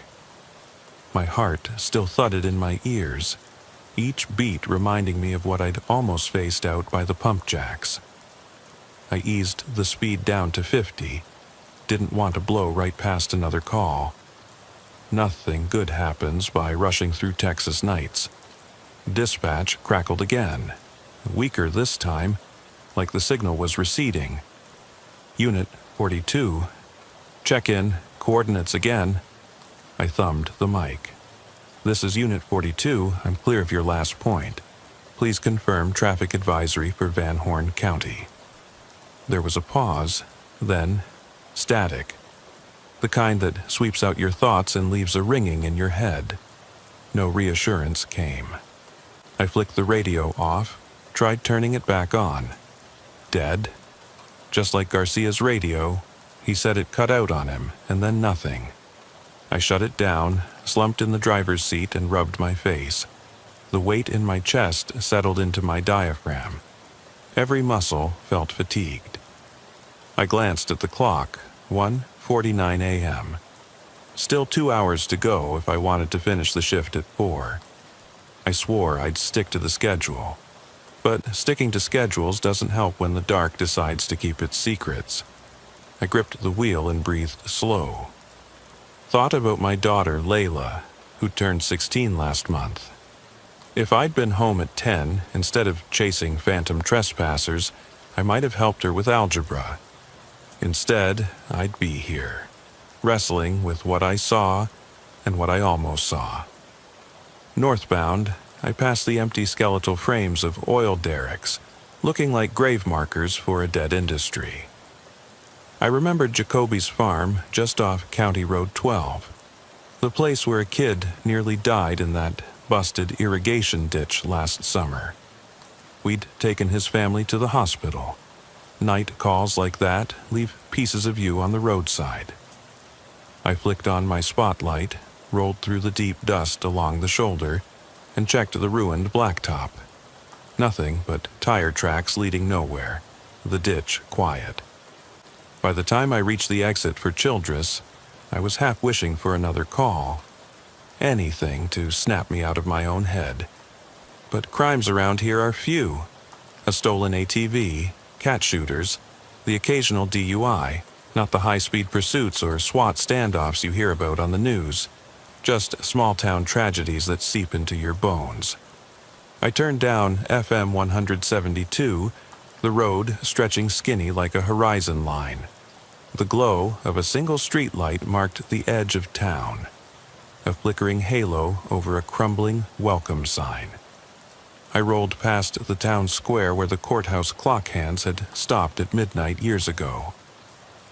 Legend says the old sheriff let it rust when his daughter died in a car crash, but nobody's fixed it since. I kept my focus on the road and my dead radio, uneasy that every structure, every barn, every mobile home sat like a dark silhouette against the starless sky. This part of Texas is more shadow than substance when the street lamps go out. At the edge of Childress, the call came in on my phone. Backup requested at the Parker Trailer Park down FM 317. Someone reported screams. Why my phone? My department made us use personal lines for non-emergencies, a policy to cut costs. Great idea, I answered. Unit 42, what's the address? The dispatcher's voice wavered, tight. Trailer 14, disturbance. Possible assault. Sirens may be heard. No mention of whether the dispatcher was still listening on the department's radio, like they'd wash their hands of this, passed the buck off to me. I clicked off, my stomach tightening. I turned onto the gravel drive. The trailer park sat in a low hollow, trailers spaced too close, with flimsy steps and sagging porches. A chain-link fence, rusting at knee height, looped around the perimeter. Every trailer was dark, save one at the far end, numbered 14, with a pale light coming from the window, soft, like a TV set left on. I killed the cruiser's headlights and edged forward. My spotlight illuminated a single set of footprints in the dirt. Bare feet, small, probably a woman's. They led straight to trailer 14. I felt the hair on my arms bristle. My stomach churned, playing tricks as the footprints glowed under my beam. No shoes, no tire tracks, nothing to say how someone arrived there. I stepped out, boots sinking in loose gravel. The air was still. Too still. No insects chirping, no crickets clicking. Just a strange hush that pressed against your ears. I pulled out my flashlight, emptied the chamber of training rounds, and slotted in real ones. Then I toggled the light to strobe for a second, keeping them blinded, just in case. I approached the trailer, each step cautious. The vinyl siding was dusty, worn, and the door had no deadbolt, just a flimsy latch. No porch light, no welcome mat, just a cold, bare threshold. I scanned the yard, overturned lawn chair, a cracked beer bottle, one lone shoe lying in the grass. The footprints ended at the door. I took a deep breath, lifted my free hand and knocked. "Police," I said, voice steady. "I'm here to help. Open up." Nothing. I shifted my light to peer through the window. Faded curtains hung limp. Inside, I saw the flicker of a TV casting pale light, a threadbare couch, and a coffee table strewn with takeout boxes, and one figure, leaning forward, head in their hands, shoulders shaking. I jiggled the handle, locked. I radioed for a key holder but got only silence in response. I set my shoulder against the door, wedged my foot, and pushed. The latch opened with a metallic click. I stepped inside, gun raised, flashlight dancing across the interior. The air reeked of stale beer and sweat. The TV was on mute, static on the screen. The figure on the couch didn't look up. I circled slowly, scanning for threats. No weapons visible, just the figure, curled up, trembling. "Ma'am?" I said. She flinched, twisting around. Her eyes were puffy, tears tracking dark lines down her face. "Sir, "Please," she whispered, "please help me." I lowered my weapon a bit. "What happened?" She swallowed. He came back." She choked on her words. "He said he'd been gone, but he was back. I heard him in the yard." She pointed toward the door. I glanced at the window. No one outside. I shone my light into the yard. No footprints, no silhouette, no sign of anyone behind me. Just the black night pressing against the glass. I turned back. The woman sat trembling, voice fading into sobs. I knelt beside her, radio in hand. "Ma'am, are you hurt? Do you need medical?" She shook her head, too afraid to speak. I stayed there for a long moment, granting her arm until her breathing steadied. Then I called dispatch again, this time on my phone. No more dead radio. "Unit 42 to dispatch, I need EMS at trailer 14 in Childress. Possible assault. Female victim, no visible injuries but severe distress. I'm standing by." Silence, then acknowledgement. I settled her on the couch, pulled my jacket over her shoulders. I felt the weight of another mystery pressing in, footprints leading here, but none leaving, a stranger inside her home. But who? And how? My pulse slowed a fraction. I checked my watch, 2:12 a.m., another sleepy hour stretching ahead. I ran a hand through my hair, tasted dust and coffee from earlier. The woman's eyes flicked toward the front door, then over my shoulder, as if expecting something, or someone, to step out. I patted her arm. "Help's coming," I said. She nodded, chin wobbling. I stood and swept the room with my light again. The TV static crackled low, as if someone whispered through it. I blinked and heard it. The faintest click of a hinge in the darkness behind me, like that pump jack gate, but indoor. I spun. The back door was ajar, swinging slightly, letting in a sliver of a hallway blacker than the room. My flashlight bounced to the hall. No footprints, no shape, just that stale odor of fear and stale sweat. I gripped my weapon tight, thumb brushing the safety. The woman's whimper nudged me back, steadied myself. "Stay here," I said. "I'm going to check." She nodded again, eyes wide. I edged toward the back door. Light paused on the threshold. I imagined the kid who ran from me at the pump jack, but this was a trailer, no fence to vault. Whoever opened this door walked in like they belonged. I stepped out, gun at the ready, into the corridor. It smelled like old carpet and fear. I listened, heart pounding. I heard it again, soft breathing, too deep, too deliberate, just past the next door. I crept forward, foot on worn linoleum, my light flickering across 3 closed doors. The last one, brown laminate, had a small vent at its base. I crouched, aimed the beam through it. Inside, I saw only darkness, but the breathing came louder. Then something shifted, a silhouette at the far wall, back to me, slack shoulders. I lunged forward, hand on the knob. It was unlocked. I swung it open, swept light inside. The room was empty. A twin bed, sheets tossed like someone bolted. A dresser drawer pulled halfway out. No person, no sign of struggle, just dust. And then I felt it. A presence behind me. A slow exhale close to my ear. I whirled. Nothing. But I heard it again, closer. An impossible whisper, raspy and low. "Go back." I spun around, every nerve screaming, but there was only the open door and the dim hallway. The trailer was silent now, the woman's TV gone off, her sobs stilled. My radio was dead. The only sound was my own breathing. I backed out, heart slamming, and closed the door gently, left it as I'd found it. I jogged back to the living room where she sat, wide-eyed.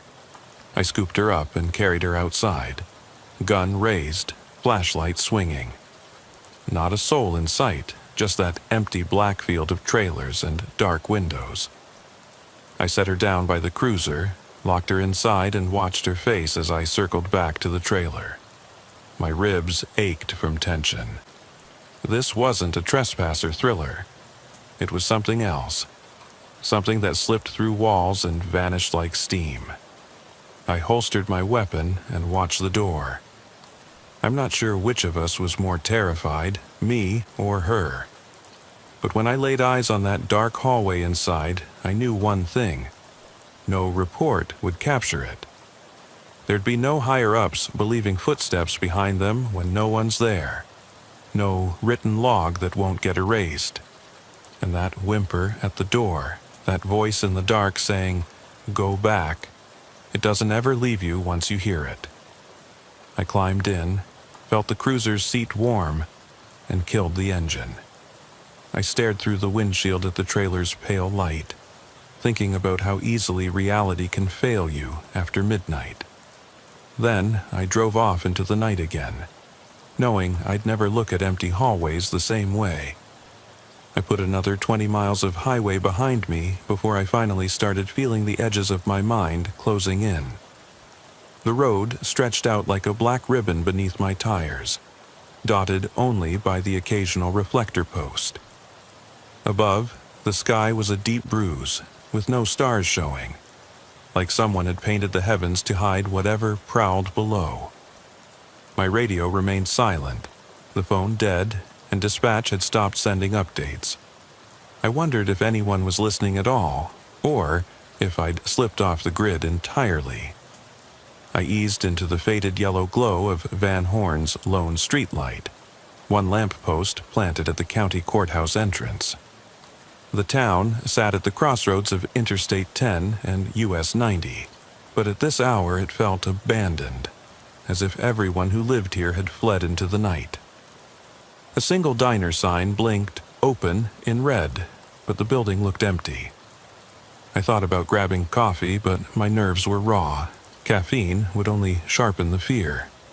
Instead, I steered toward the sheriff's substation, a stucco building with barred windows and a locked front door. The neon badge above the entrance flickered once and died. I parked out front and killed the engine, letting the cruiser's ambient glow fill the cab. The air conditioner clicked off, leaving me sweating in silence. I checked my watch, 2:41 a.m., a quarter till the shift midpoint. I should have been finishing paperwork, not chasing echoes in the dark, but there'd been no paperwork since the pump jack prints, no log entries since the trailer park incident. My shift log was blank beside assault call, victim safe, and that was it. No notes on phantom footprints or whispering hallways. The department wouldn't want those in their reports. I stepped out and locked the cruiser. The air felt heavy, like the desert had exhaled and left every ounce of heat behind. I walked to the building's side, where a back door sat under a dim security light. I tried the handle, locked. I yanked on a window grate beside it and peered inside. Empty office chairs, a darkened bullpen, and a wall-mounted CCTV monitor, screen blank. No security staff on duty, everyone else was out on patrol, or worse, off shift. I pressed my ear to the cool metal door. Nothing. No hum of a generator, no distant chatter. I pulled a small service key from my pocket, one I'd stashed for emergency access, and unlocked it. Inside, the fluorescent bulbs flickered, spitting intermittent light. I clicked on the monitor bank. Screens remained black. I tapped each feed, nothing. I frowned. The security system was live. I checked it on roll call, but something had gone offline. Or someone had turned it off. I replaced the key, retraced my steps down the hallway, and reached the dispatch room. The radio bank sat cold and silent. Dispatcher's headset resting on the console like a skull on a tombstone. The dispatch log lay open, a sheet of paper with scribbled coordinates, then half-erased lines trailing into nothing. I leaned over it. Entries for 117, pump jack trespass, 212, trailer 14 assault.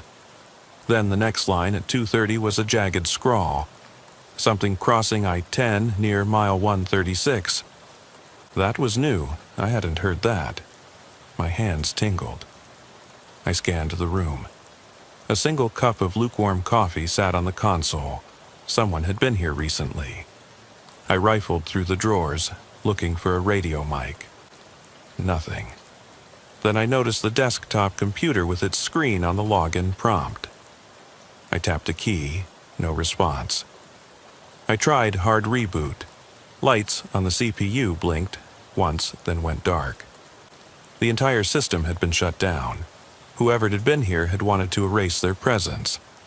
I closed the door, heart banging. I needed to get back on the road. I returned to the cruiser just as the diner sign across the street blinked back to life. Red, open, glowing in the window. I froze, watching it strobe against the empty streets.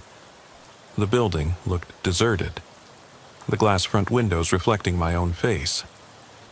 I wondered if I'd been seeing things, imagining movement at the edge of my vision. But then I caught it.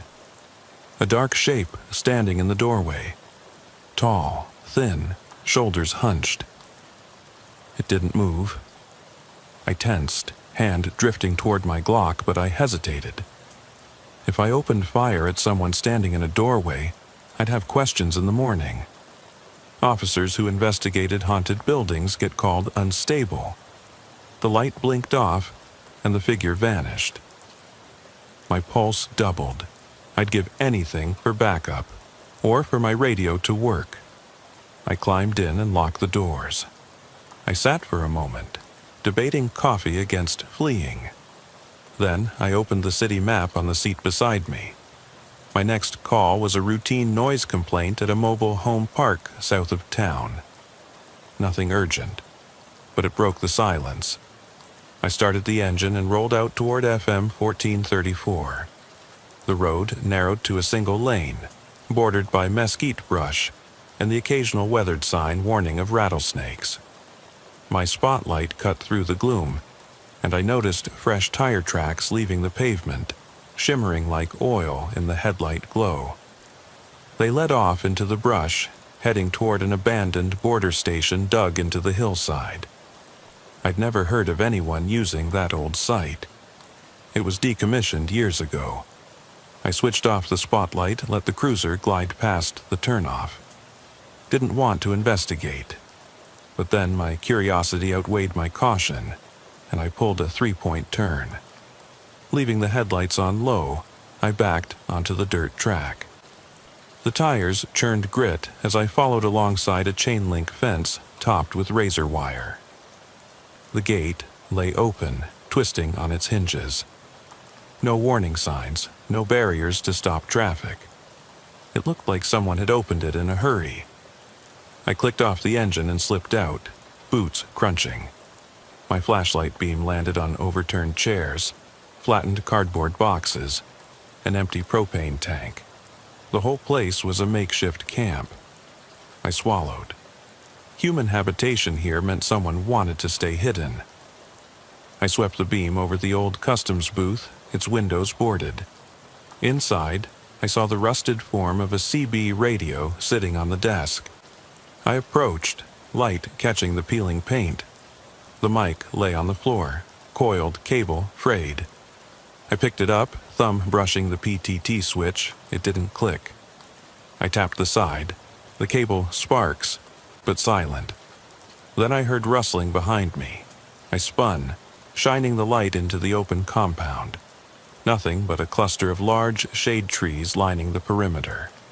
I stepped forward, and my boot struck something. I looked down.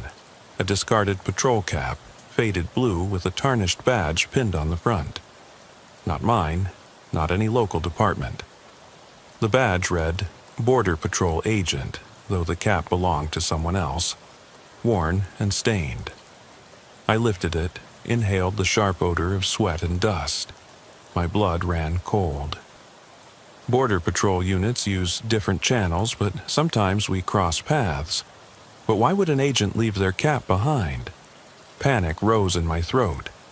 I dropped the cap and spun, aiming my light back toward the fence line. The fence was empty, the gate hanging wide. I thought of the footprints at the oil field, the whispers in the trailer park hallway. I felt them here again, eyes in the shadows, watching.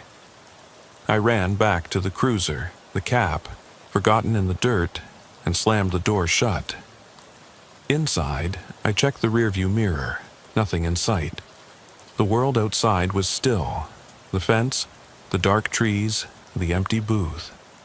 I killed the lights and eased back onto FM 1434, heart racing. I pressed my right hand against the dash, feeling the pulse of the cruiser's engine. I glanced at the map. My noise complaint was still 10 miles south. I could ignore it. I could drive straight to the station, end my shift early, but I didn't. I flipped on the radio. Dead. The phone. Dead. The world was broken, the night untrustworthy, and no one was coming for me. So I kept driving, toward the mobile home park, toward the next call, toward whatever would keep me busy until the sun climbed over the horizon. Because in these hours, inertia beats fear. Every mile I put behind me is a mile further from what I've seen. And whatever it is, it's out there, slipping through the dark, leaving only questions and half-erased footprints in its wake. I reached the mobile home park at 3:08 a.m., the gravel crunching under the cruiser's tires like a warning bell. Rows of single-wide units sprawled between sparse streetlights, each one a pale rectangle of darkness in the desert night. I switched the spotlight on the roof to high beam and crawled along the main drive, scanning for any sign of noise. There was none. No music blaring, no shouting, no fight in progress. The air felt unnaturally still, the kind of hush that presses in on you until your eardrums hum. I cut the spotlight off, rolled to a stop near Lot 22 where the caller lived. The door had a flickering porch light, the kind that never quite makes it through the bulb dying. I clipped on my flashlight to the front pocket of my vest and grabbed the radio mic, dead weight like the rest of my comms. I cleared my throat, pressed the call button on my cruiser's speaker. Unit 42 to dispatch, assault call, possible disturbance. I'm on scene at trailer 22 FM 1434. Please confirm ETA for backup. Nothing but static, the kind of static that gives you goosebumps. I stepped out into the gravel, boots sinking into loose stones. A stray breeze tugged at my uniform, carrying dust and the faint scent of diesel. I approached the trailer, the siding wallpapered with tacky holiday decals, Santa faces half peeling. The window panes were dark. I knocked on the door frame. Childress County Sheriff's Office. Open up, please. No answer. I tried the door handle, locked. I circled to the window nearest the cabin's corner. Sliding my light across the glass, I saw nothing inside at first. Then I noticed a shadow moving near the far wall, a slumped shape shifting like it was trying to get comfortable. I crossed to the door again, keyed my radio mic. Unit 42, advise you've got something in progress. Silence. I jiggled the door and heard a soft click. Unlocked. I thanked some unspoken god and slowly opened it.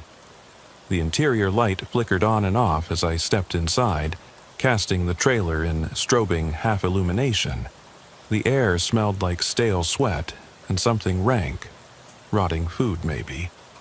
I raised my flashlight and weapon in tandem, moving down the narrow hallway toward the living area. On the couch sat a man, hunched over, hands bound in front of him. His head lolled side to side as he muttered something I couldn't catch. His shirt was torn, faint bloodstain near the collar. I knelt beside him, tapping his shoulder. He jerked upright, eyes wild and unfocused, mouth opening to speak, but no sound came out. He stared at me like he didn't know who I was. I pressed the radio mic against my chest and tried again. Unit 42 needs EMS and backup at mobile home 22. Melee victim showing signs of assault, possible head trauma. The static hiccuped, but no reply. I cursed under my breath.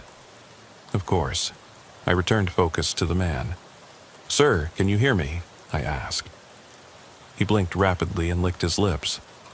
I shone my light higher, noticed fresh bruises along his jaw and neck, purple and angry. He opened his mouth, a raspy whisper. It's him." He tried to tug at the ropes, but winced. He came back. I froze. I recognized the panic in that voice. It mirrored the victim at the trailer park earlier, the dread that something returned after vanishing. I placed my hand on the man's shoulder. "Who?" He swallowed hard, gaze shifting to the hallway behind me. "The one in the dark." I turned to sweep the beam down the hallway. The kitchen door was ajar. My light caught the edge of it, a slight swaying motion. I tracked the beam toward the open door. Nobody there. I moved closer, weapon up. The kitchen was deserted, stale dishes in the sink, an open cabinet door. The floor speckled with what looked like dust, but the kind of dust that clings like ash. My flashlight picked up a few scuff marks on the tile, as if someone had dragged a heavy object. I paused, listening. My heartbeat thundered. Then I heard it.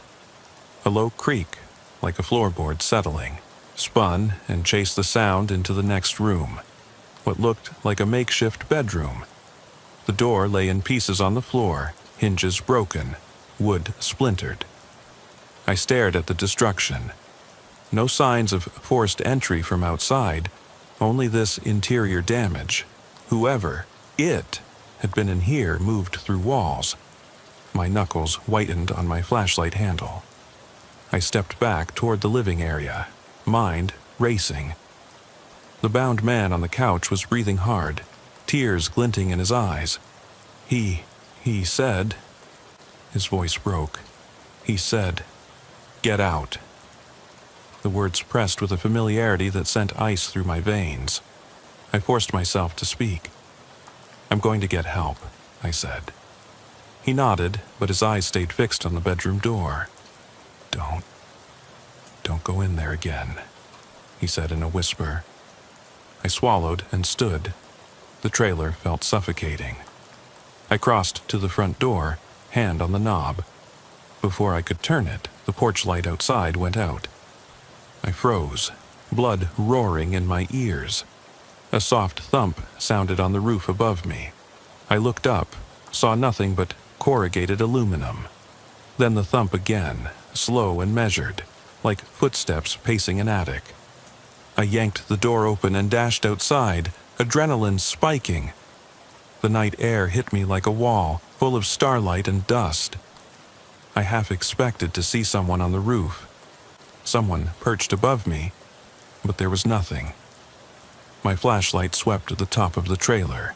No footprints, no silhouette, just empty corrugated panels glinting in the moonlight. I turned back toward the couch where the man sat, his eyes wide and filled with fear. He mouthed, "Run!" but made no sound. I backed away, keeping my eyes on the trailer. The world felt distorted.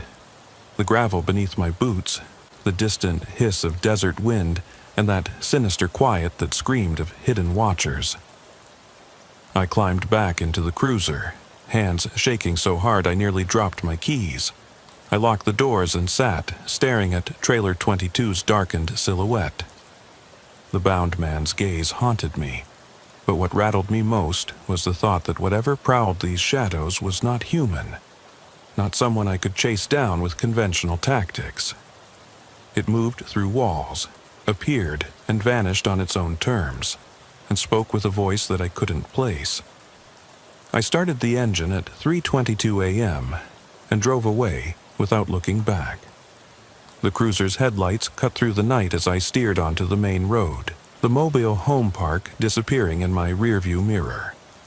I didn't call for backup. No one would believe what I just found. I didn't submit the evidence. No photographs of dented doors or ash-like dust. There'd be no report of blows against the roof or footsteps pacing above. There would only be the two victims with eyes dulled by terror and the memory of something that should not exist. I drove on, the road unspooling toward Childress once more. My mind churned.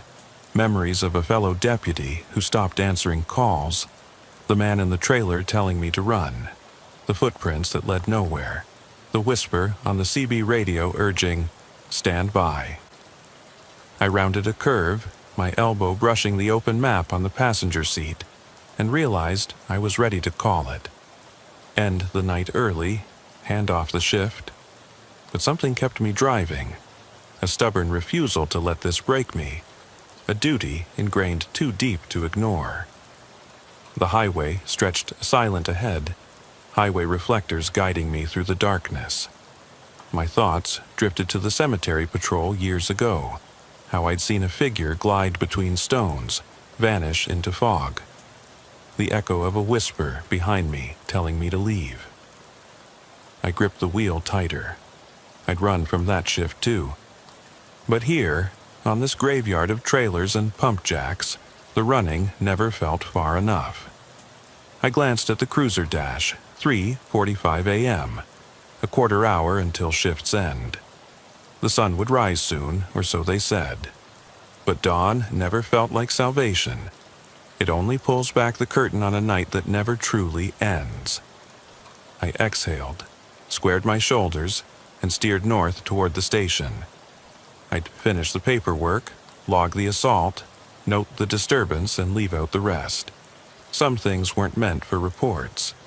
Some horrors were better left unspoken. Yet, as I drove, a flicker on the horizon caught my eye. An old barn silhouette, the rickety door hanging off its hinges. My blood ran cold, thinking of those empty barns I'd passed. Would there be another call? Another place where walls can't hold what stalks the dark? I slowed, heart hammering.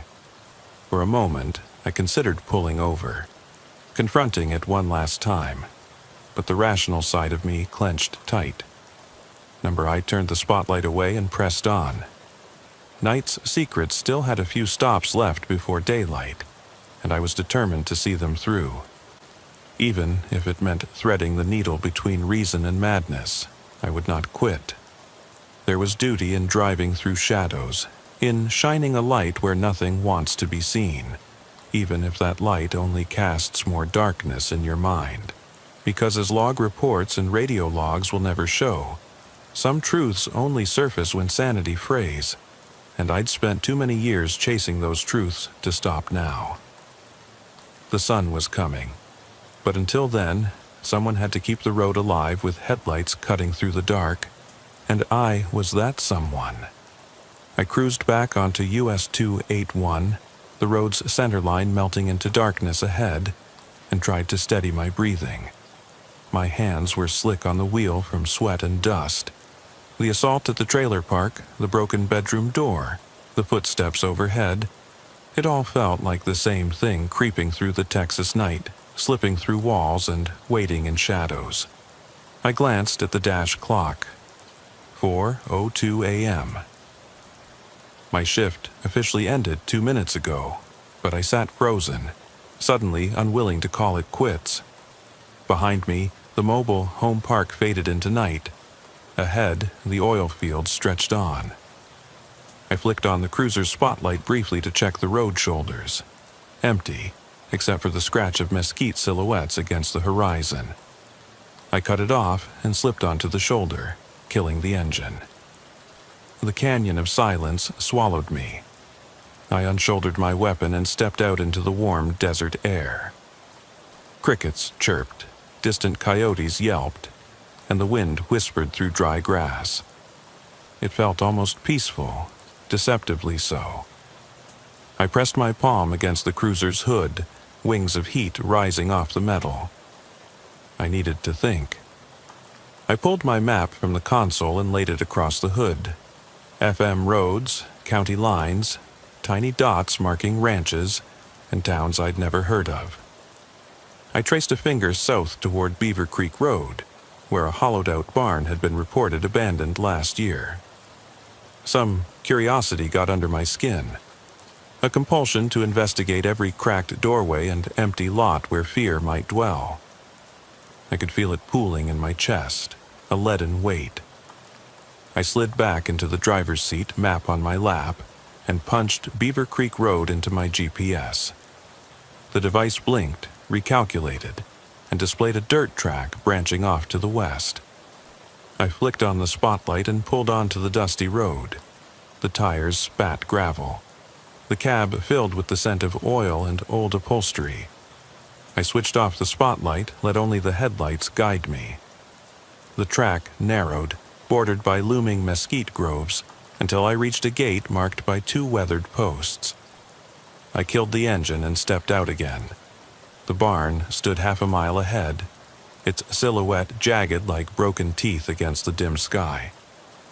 I toggled the flashlight to full power and walked forward, boots crunching over sharp rocks. The gate squealed on its hinge as I pushed through. The air grew stiller, thicker, like breathing through a damp blanket. I paused at the barn's edge. Its wood was gray and splintered, the roof sagging in the middle. No signs of human activity except for one set of footprints leading up to the door and none leading away. They were deep impressions in the dust, as though someone had climbed in and vanished. I raised my light to the barn door.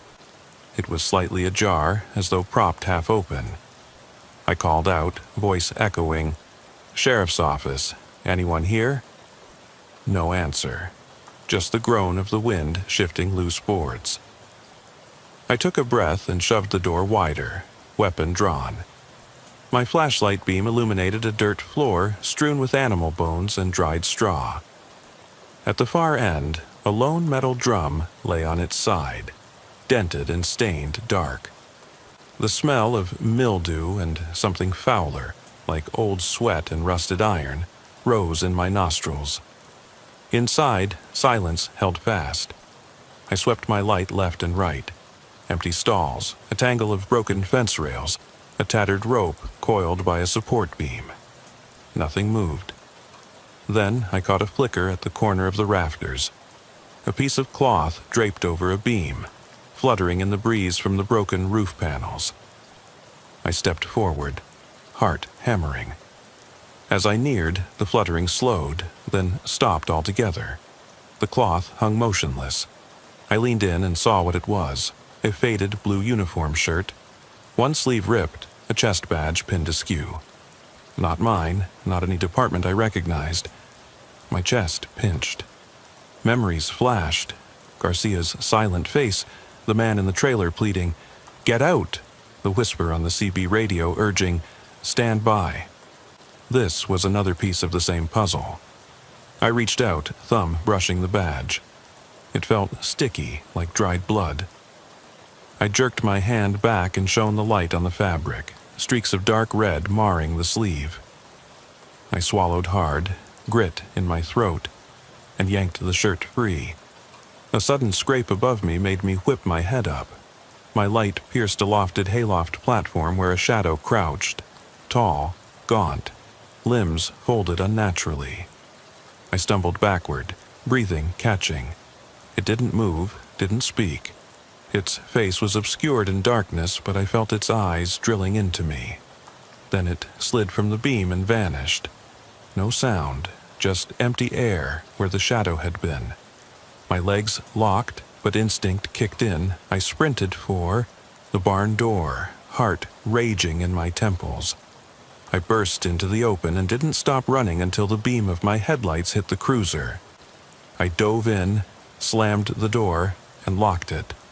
My breath was ragged, sweat and dust coating my skin. I looked back. The barn stood silent, uncluttered except for the torn shirt billowing on the ground. I shone my spotlight once more. No movement. I killed the light and fumbled the badge into my vest pocket. It felt too heavy to carry. I started the engine, hands trembling on the wheel. The GPS showed a straight shot back to Van Horn for shift change, but I didn't turn. Instead, I aimed south, toward the horizon's faint glow. The sun would rise soon, but light wouldn't save me. It never did. The darkness had footprints in it, whispers in it, and shapes that slipped through walls. I drove on, determined to see the night through to its bitter end, because I'd chased these horrors too long to quit before dawn. And somewhere back at the barn, that uniform hung limp in the dust, waiting for its next witness. I glanced at the badge pinned to my chest pocket. It read, Sheriff's Office. Underneath, in faded script, another name was scratched out. I stared at it, feeling the weight of two lives in my hand, the one I carried and the one I'd never stop hunting. The road ahead stretched empty and unkind, but I drove on, because someone had to keep the lights on the dark. And tonight, it was me. I pressed the accelerator, intent on pushing through the last leg of my shift, but the cab felt smaller than ever, every inch crowded by the ghosts I'd chased tonight. My pulse echoed in the wheel as I barreled down FM 1961 toward Van Horn, the road's edges swallowed by the desert's yawning black. The distant rumble of heavy rigs on Interstate 10 drifted in and out, like a reminder that life went on elsewhere, but not here. Not at this hour, and not after what I'd seen. My phone buzzed, a message flashed from dispatch I hadn't noticed. Night shift supervisor out. Call canceled. Report in at 0600. No mention of any help coming. I dropped the phone onto the seat, letting it clatter against the map. The details of the night pressed in on me until the only thing that mattered was getting home alive. If I could still call home. I passed the derelict Eagle Flat crossover where Garcia had his breakdown. The radio silence after that call had been deafening. I recalled how he described hearing someone breathing down the mic, someone who never spoke plain words, just whispers and clicks. We logged it as radio interference. Then he stopped coming to roll call. I kept waiting for him to show up at shift's end, talk me through it. He never did. My headlights caught the sign for a forgotten turnoff, a gravel track leading to a small, unmarked rest area. I'd patrolled it before because it was empty, a good place to catch tired truckers, but that night it felt like another mouth in the desert. I instinctively slowed, sweeping my light across the concrete picnic tables. There was no one there, only the long shadows of rusted barrels and a solitary news kiosk that hadn't been stocked in years. As I rolled past, something on the kiosk shelf caught my eye. A faded pamphlet pinned under a rock. I paused and turned the spotlight toward it, killing the engine. The silence pressed tighter. I unshouldered my weapon, grabbed the flashlight, and climbed out. The gravel shifted under my boots. I stepped toward the kiosk and picked up the pamphlet. The cover read, Nightfall in Presidio County, a guide. Pages yellowed, corners curled. Underneath, someone had scrawled in black marker, Don't come alone. My breath caught. That had to be a joke. A prank left for deputies to find. But in this night, jokes cut deeper than knives. I flipped it open, crude line drawings of border hills, an arrow marking a safe route, and another arrow marked, Here lies the watching. The last page was smeared, words unreadable. A single grain of red stained the corner like a drop of blood. I snapped the pamphlet shut and shone my flashlight back across the rest area. Still empty, still silent. I tucked the pamphlet into my vest and climbed back in, slamming the door as if I believed the wood could keep the dark out. The engine's growl felt comforting. I cleared the map off my lap and reversed back onto the highway, the night stretching ahead like an unbroken promise. I looked at the sky. Still no hint of dawn, no promise of rescue. I passed mile marker 143, where a quarter-mile east a monster rig had wrecked last spring. I'd helped wrangle bodies from the wreckage. Blood pooled on the asphalt. I remembered the stain on my boots, how it washed off but never left my mind. I flicked the spotlight onto the shoulder, no one there. Yet my gut twisted, convinced that at any moment a silhouette might stand in the beam, waiting to step closer. I flicked on the CB out of habit, nothing but static hiss. No faint voices, no whispers. For a moment I wondered if I'd lost my mind, listening for sounds that weren't there. But I knew better. I'd heard the rasping voice in the radio, the whisper behind the cemetery gate, the raspy "go back" in the trailer park. These weren't hallucinations. They were warnings. I rounded the curve into the Van Horn city limits at 4:27 a.m. The only traffic a supply truck idling at a closed convenience store. I considered pulling off and grabbing coffee, anything to ground myself. But the neon glow through tinted windows felt too false, too bright. I didn't want light. I wanted darkness because somewhere in it I might find answers. Instead, I stayed on US 90, heading west where the county line met Jeff Davis County. Reports said a stranded motorist needed help with a flat tire on the stretch between Valentine and Marfa. That was nearly 30 miles away, a long haul for a flat, but I figured I could kill time and do something useful. It beat ending the shift early. The night road narrowed, and I passed the rounded silhouette of Sierra Blanca in the distance. My mind raced back to the barn. The shirt, the dead uniform shirt scattered along the road. Pump jack trespasser, bound man, battered trailer park victim. And now this pamphlet, an invitation or a trap. At mile marker 84, my headlights illuminated a lone figure in the distance, standing beside the road. As I drew closer, the figure stepped into the beam. A woman in jeans and a flannel shirt, hair long and dark. She held a tire iron in one hand. The other rested on her hip. She looked too calm for someone stranded. I slowed to a crawl and rolled down my window. "Ma'am," I called softly into the night. "Need help?" No answer. She didn't move, didn't speak. Her face was blank under the glow of the high beams. No fear, no relief, just emptiness. My pulse spiked. I killed the lights and clicked off the spotlight, swallowed by darkness. Then I killed the engine, heart pounding so loud I thought she'd hear it. I stepped out, gun in hand. The air was still. The only sound was the gravel shifting under my boots as I approached. I raised my flashlight to her face. She stood motionless. Then, in a voice so low I almost missed it, she whispered, "Don't trust the light." I froze. Her eyes, dark pools reflecting a distant fire, locked on me. My finger itched against the trigger, but I held back. "Who are you?" I asked. The only answer was the wind rattling the rig's mirrors across the lane. When I looked back, she had vanished. No footprints, no disturbance in the gravel. I spun around, sweeping the beam across the road. The trailer stood empty, the desert silent. I exhaled, chest heaving. The radio sparked alive for an instant. One clear word, "Stand." Then static swallowed it.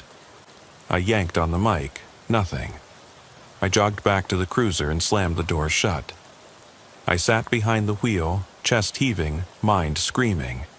Every shred of training told me to call for backup, to log this, to stay put. But something deeper urged me on. An unspoken compulsion that whatever crawled these roads needed to be confronted, exposed, named. I started the engine, switched the high beams back on, and merged onto the highway. My next call was miles away, but I didn't care. Night had a way of revealing truths you couldn't unsee, and I was too far into it now to turn back. So I drove on, through the stretch of empty asphalt, past mile marker 77 where the wind gusted like exhaled breath. My radio remained dead, my phone dark, and the woman's words lingered in my mind. Don't trust the light. I leaned forward, fists clenched on the wheel. The sun was still a promise beyond the horizon, but until it broke, the darkness belonged to us. And I would chase it every mile, every call, every whisper, because if I didn't, who would? Even knowing that the dark might chase me back. I crossed into the final stretch of my shift as the first pale threads of dawn teased the horizon. US 90 unfurled ahead, straight as a ruler, flanked by endless pasture land and oil wells, standing guard like silent sentinels. My cruiser's engine hummed methodically beneath me, its steady rumble the only assurance I had that the world still made sense. The darkness had begun to peel away, but the memories of the night clung to me like burrs in denim. By 5:12 a.m., I'd reached the turnoff for Valentine, an unmarked road that curved west toward Marfa. I should have taken the direct route back to the station, but I'd learned that when things spiral beyond explanation, the straight path isn't always the safest. I flicked the spotlight on and steered onto the gravel, letting the cruiser carry me toward the lonely ranch lands. I felt the weight of the lost badge in my vest pocket, the echo of the battered shirts I'd found, and every whisper that had cut through my radio silence. They felt like calls for witness, and I'd borne them tonight. The track narrowed to a single-lane trail, punctuated by old ranch gates. Every gate I passed was open, already unlatched, as if someone expected me. Each time I drove through one, the shadow beyond the beam seemed to flicker, like a figure stepping aside just out of sight. My pulse throbbed with every marker. 5 gates so far, and no sign of tracks other than my own. No footprints led away, no vehicle imprints marked the rutted earth. It was as though I alone had been invited down this path. Ahead, a lone windmill stood against the pale sky, blades motionless in the calm morning air. I switched off the spotlight and coasted to a stop. The world held its breath. No crows crowing, no cattle lowing. Just the sound of the windmill creaking softly as the breeze began to stir. I stepped out, flashlight and weapon in hand, and listened. My breath fogged in front of me, though the air felt mild. A soft thud came from the well shaft beside the mill, like something dropping heavy onto metal. I aimed my light. The well was open, its cover lying beside it, stained dark around the edges. I peered down into the void. My light beam probed the depths. Nothing but darkness and specks of dust dancing in the beam's sweep. I leaned forward, heart pounding so loud I feared it might echo in the shaft. Then I heard it, a faint scraping, like old fingernails against wood. My spine stiffened. "Hello?" I called, voice echoing. Silence. The scraping stopped, replaced by a soft breath that rattled behind me. I whirled, flashlight carving arcs through the pale dawn. Nothing. The well lay silent. I turned back, heart hammering, and called again. "State your business!" No answer. Then, from somewhere beyond the windmill, a broken cough like someone clearing decades of dust from their lungs. I edged away from the well, scanning over the property.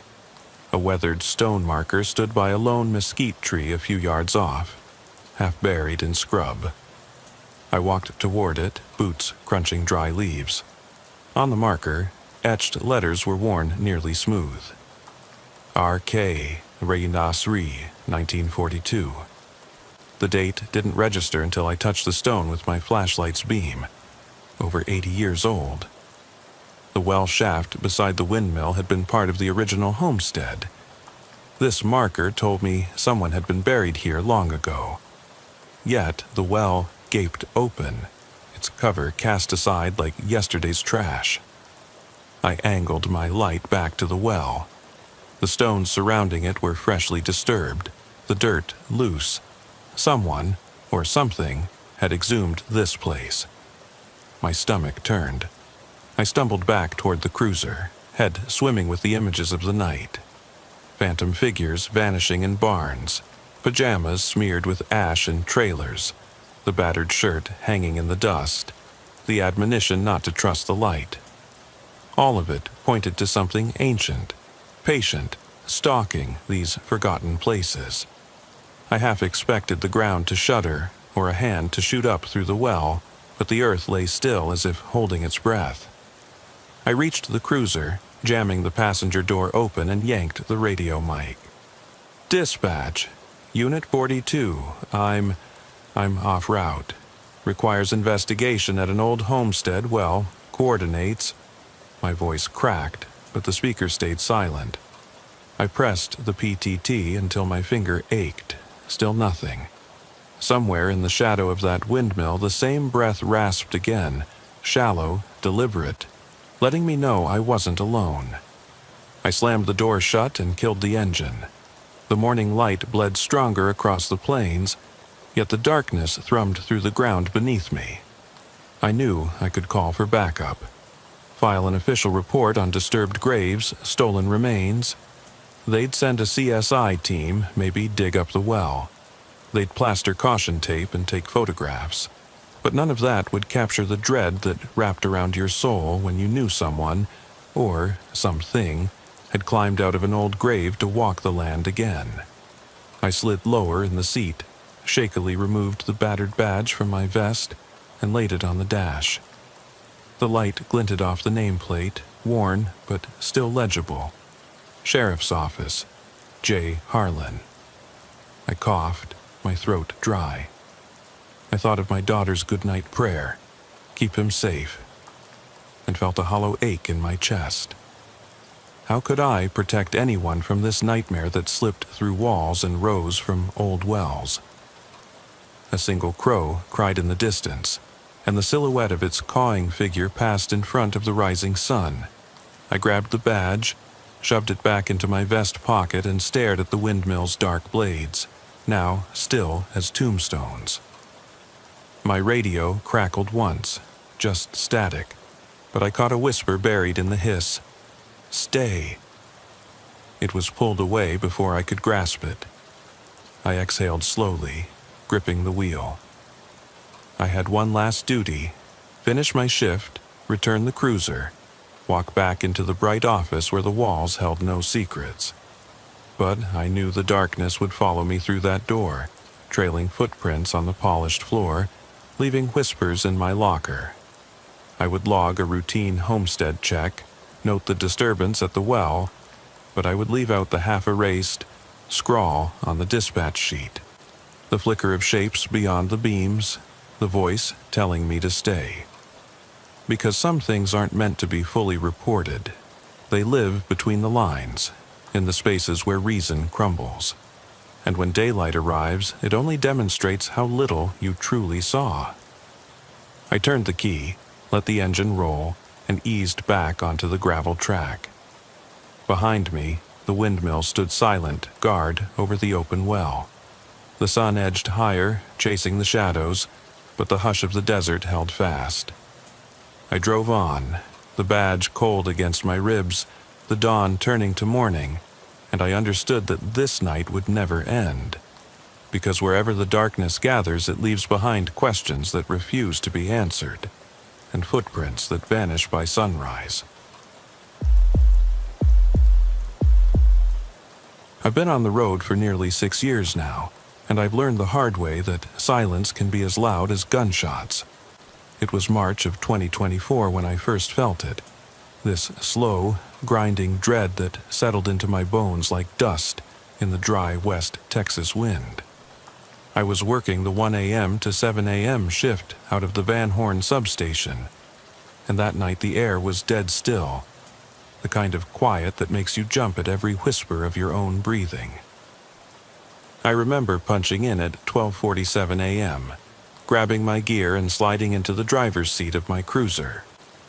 The dashboard lights cast an eerie glow, and the CB crackled once before going dead. No chatter from dispatch, no traffic on Highway 90, just the distant twang of a stray dog howling against a backdrop of faint, flickering highway lights. The rig was warm under my arm, the hum of the engine like a lullaby I wasn't ready to sleep through. My partner, Reyes, rode shotgun. He'd been on the force for 8 years, quiet, steady as an old barn door that doesn't creak. He glanced over at me, eyes half-lidded. "You feel that too?" he asked, his voice low. I nodded. Sometimes you get that knot in your gut. Tells you something's off before you even know what.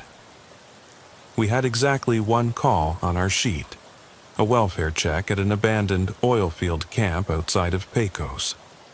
The report said the caretaker's nephew was last seen stumbling down the service road, raving about a voice in the dark. By the time we rolled up, it was 2:03 a.m. The old pump jacks stood like skeletal arms frozen against the moonlit sky. Cracked mud stretched between rusted barrels and a trailer park with 8 empty lots. Not a soul in sight. I killed the engine, and the stillness swallowed us whole. The only sound was the crisp click of my boots against gravel as I led Reyes toward the nearest trailer. Doors hung crooked on their hinges, paint peeling like blistered skin. One window was broken, shards glinting under my flashlight beam. I shone it inside. Empty, save for a threadbare couch and a lone candle stub, melted to a waxy puddle on the floor. I felt a prickle on the back of my neck, but the room itself was cold. No heat, no breath. "Look at this," I muttered, pointing to footprints in the dust. They were bare, small, like a kid's, leading from the couch into the back bedroom. Reyes clicked on his light and followed. We entered together. In the corner, a mattress lay torn open, stuffing spilled onto the floor like guts. No sign of any person. Just that sense of something disturbed, something that left a mark. I crouched down to inspect the floor. Circling around the footprint was a ring of candle wax, blackened at the edges, like someone had tried to trap something. Except there was no candle, no wick. Just the residue, a faded smear. Reyes cleared his throat. "You think he got spooked and ran off?" I didn't answer. The hairs on my arm were standing tall. We swept every trailer on that lot. No sign of the nephew, no signs of struggle, nothing but empty rooms and frozen candles. We called it in as an unfounded welfare check and moved on, but I couldn't shake it. The image of that wax ring stayed with me. Felt like a promise that someone, or something, was still out here watching. Back in the cruiser, the radio finally crackled to life. "Unit 23, be advised we have a reckless driver heading northbound on State 302. Reports of swerving, headlights flashing at passing cars." I eased the cruiser back onto the highway, eyes scanning the black horizon. The abandoned trailers and rusty equipment slipped past, swallowed by the night. My chest tightened at the thought that we might be chasing something dangerous. But in that moment I realized we had already encountered danger. Only it wasn't brandishing a weapon. It was that slow, simmering dread that doesn't show up in any report. By the time we caught up to the reckless driver, the road was lined with mesquite trees like silent sentinels. The driver was weaving between lanes, slamming on brakes every few hundred yards. When we hit the lights, he pulled over, stepped out, shirtless, trembling, eyes wild. But he claimed he'd seen someone standing in the road, smiling, waving him back into traffic. I looked up and down the empty highway, not a soul in sight. No footsteps, no tire tracks. Just the hum of crickets and the distant howl of those stray dogs.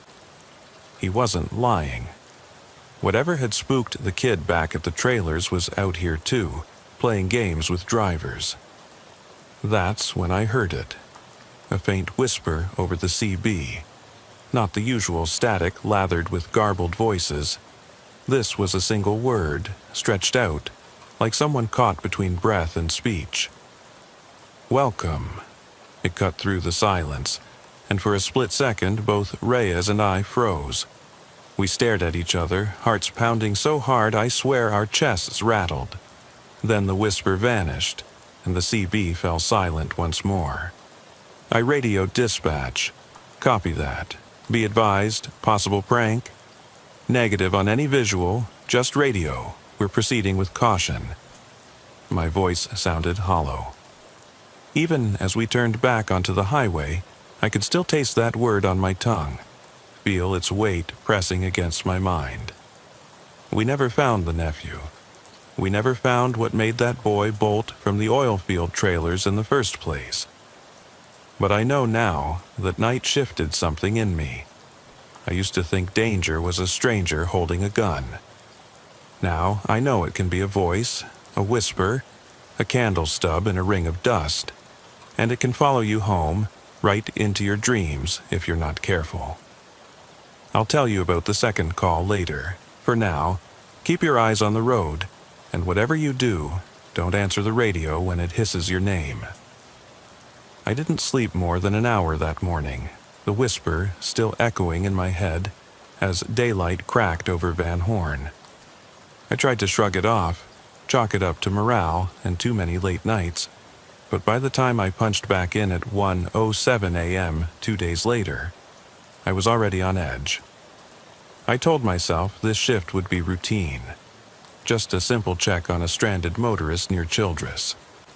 I was wrong. Reyes and I rolled north on State 287, headlights slicing through the darkness like a blade. The dispatcher had tagged it as a disabled vehicle at mile marker 89, but the caller didn't want to wait for a tow. He sounded frustrated, upset, like he'd been stuck for hours. I glanced at the GPS. The next exit was 3 miles ahead. We pulled over just past the mile marker, ran the tags, no flags. I clicked off the cruiser's lights and reached for my flashlight. Something about this feels off, Reyes muttered. I nodded. Nothing but prairie stretching east and west. Not a hint of traffic.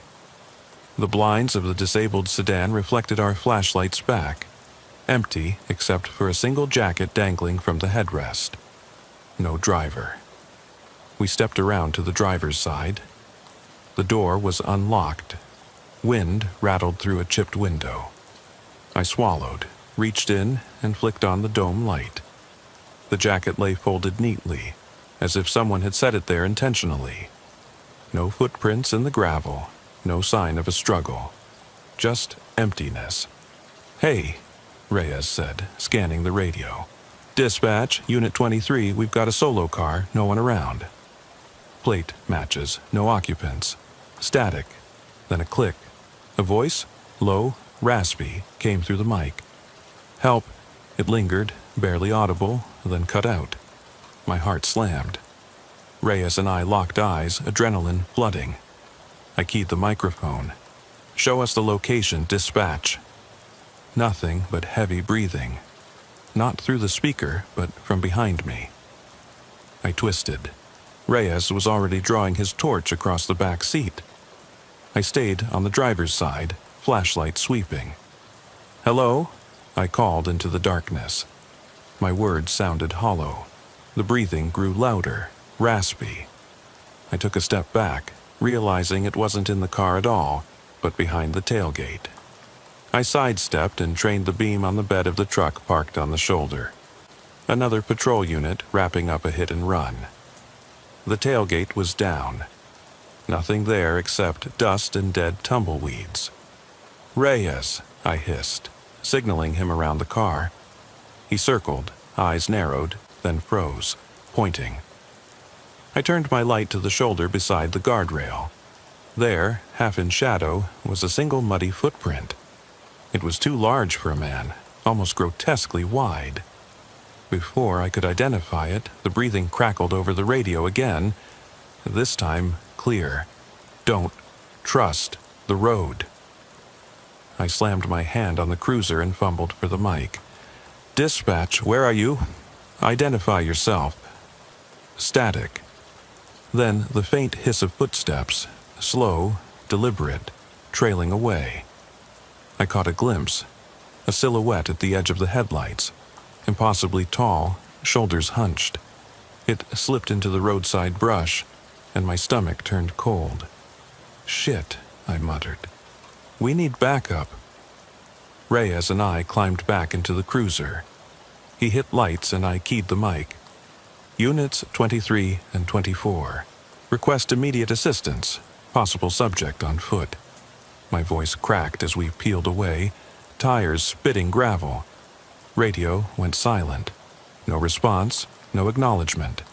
Just dead air. The highway stretched out before us, mile markers flying past, but the dread sat heavy in my chest. I glanced at Reyes. His jaw was tight, eyes fixed on the road. We passed the next marker, 90, then 91, and the breathing whispered through the static again, right there inside the cab, though the mic was switched off. "Get us to the next exit," I said, voice trembling. "I don't care if it's empty. Let's just get somewhere with a phone." Reyes swerved onto the frontage road. Empty buildings lined the road. The shuttered facade of a truck stop. Neon tubing shattered on the sign. We stopped under a lone street lamp, its glow sputtering like a dying ember. I reached for my cell, but no bars, not one. Behind us, the cruiser's taillights illuminated a figure standing in the road, half turned away, back to us. Tall, ragged coat draped over spindly shoulders. Even standing still, it seemed to sway. A breeze kicked up, rattling the dry leaves, but the figure didn't move. Reyes grabbed my shoulder. "Danny." I didn't answer. Instead, I swung the driver's door open, flashlight in hand, and stepped out. The cold night air hit me like ice. I shone the beam on the figure's back. It didn't turn. I cleared my throat. "Sir, can I help you?" No reply, just silence. My beam drifted up, and I caught a glimpse of the road's edge where the gravel met the asphalt. Another ring of candle wax, partially buried in the shoulder dust. No candle, just the ring. The hair on my neck prickled. I shone the light at the figure again. It was gone. No footprints leading toward the brush, no flash of movement. Nothing but the wind now, whispering through the telephone lines overhead. Cold settled in my bones. I rushed back to the cruiser and slammed the door. Reyes locked his side. We didn't speak. I jammed the mic, but it still refused to cooperate. Then, as if a cruel joke, the lights on the dash flickered, and the CB lit up with one word scrawled across the screen in my own handwriting. Home. I swallowed hard, my throat tight. I could almost feel my wife's bedroom miles away. The memory of her silhouette slipping into dreams while I chased ghosts on these highways. Reyes flicked on the lights and gunned the engine. We tore out of that spot, wheels burning rubber. Behind us, the wavering street lamp finally went dark, leaving us swallowed by the night. I didn't mention the word for the report. I still don't know what it meant. But I know this. Whatever it was, it followed us out of Childress County. And it's still out there, waiting for the next car to pull over. When dispatch finally came back online 20 minutes later, they asked if we were all right. I thought about telling them the truth, the breath in the radio, the silhouette, the wax rings. But instead I lied. Everything's fine, just a flat tire. Reyes didn't say a word. He just stared straight ahead, jaw clenched. We both knew we were lying, but neither of us wanted to voice it out loud. I'll tell you about the third call, my own driveway, after I grab another cup of coffee. But I'll warn you, sometimes the thing that brings you home is the thing you fear the most.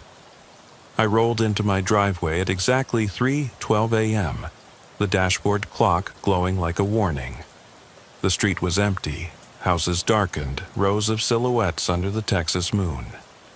I killed the engine, sat for a moment, and let the silence wash over me. The kind that's supposed to comfort you at home, but felt as hollow as the CB static that haunted me. My wife's truck was gone.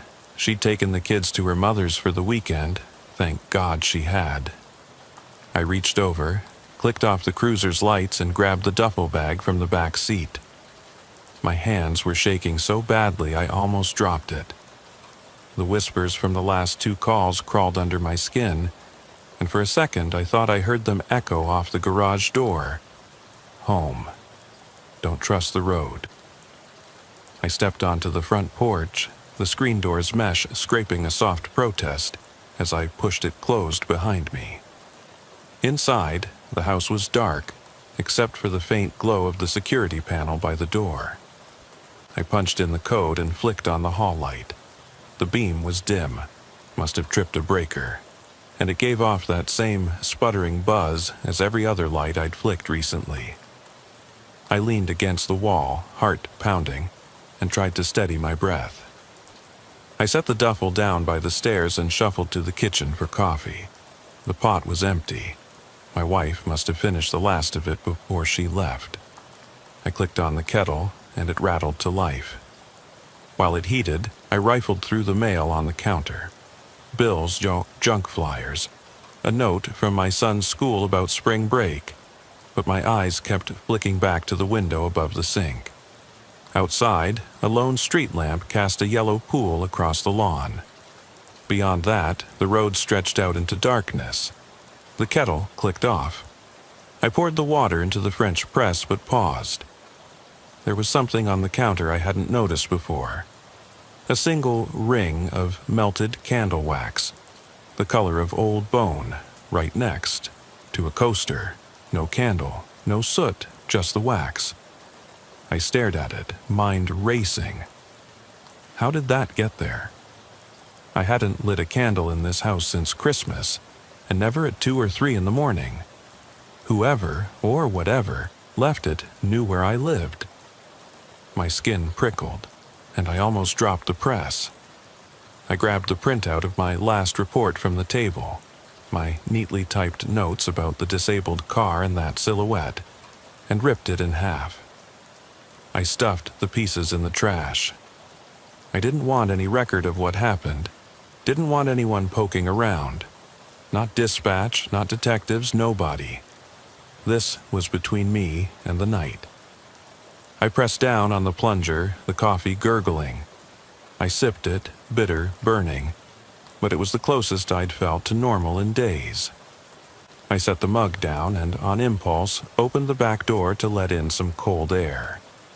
The porch light came on automatically, flooding the backyard with that yellow glow. I stepped outside and let the air wash over me, crisp as a blade. The moon was high, clouds drifting across it like drifting thoughts. I scanned the yard, the fence line, the rusted swing set, the stretch of driveway leading to the street. All was still. Too still. Then, in the faint glow of the street lamp, I saw something on the pavement. I leaned forward, heart thudding, and recognized the shape. Footprints, bare, muddy, almost identical to the ones I saw at Childress. Wide, misshapen, as if the ground itself had borne witness to something not quite human. They started at the end of my driveway and trailed off into the grass, heading toward the cul-de-sac. My breath caught. I flicked on the flashlight app on my phone and knelt for a closer look. The prints were fresh, glistening with dew, and there, in the center of each, a tiny pool of hardened wax, the same color as the ring in my kitchen. No sign of a candle or anything that could have melted it. Just wax. I straightened, scanning the shadows. That's when I heard it. Soft. A single breath on the wind, right behind me. I spun around, flashlight beam sweeping the backyard, but saw nothing. My hand slid to my belt, where my service pistol lay under the holster.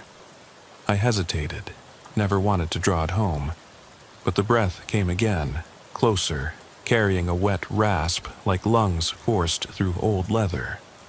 I squared my shoulders, flicked off the phone light, and stepped forward, training the beam on the tall fence. My gaze drifted up to the second-story porch window of the house across the street. Dark, empty, and then back to the ground. Another wax ring smeared into the grass. I knelt again, knuckles brushing the cool dew. My throat closed. I felt it before I heard it. A movement, a whisper of fabric against flesh. My head snapped up. At the edge of my vision, between the fence pickets, I caught a sliver of something tall, draped in a ragged coat, kneeling down to inspect the prints.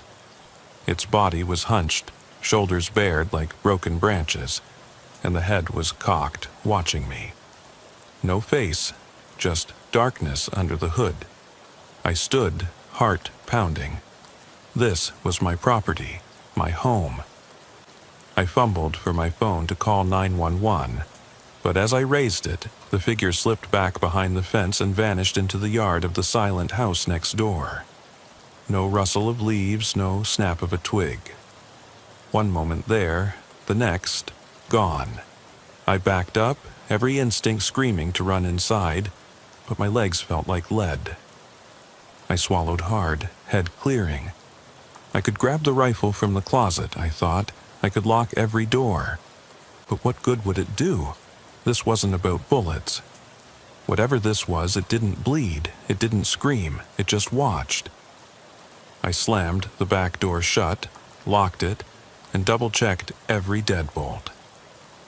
The ring on the kitchen counter glowed in the hall light, mocking me. I flicked it off and heard the whir of the breaker resetting. The kitchen flooded with brightness.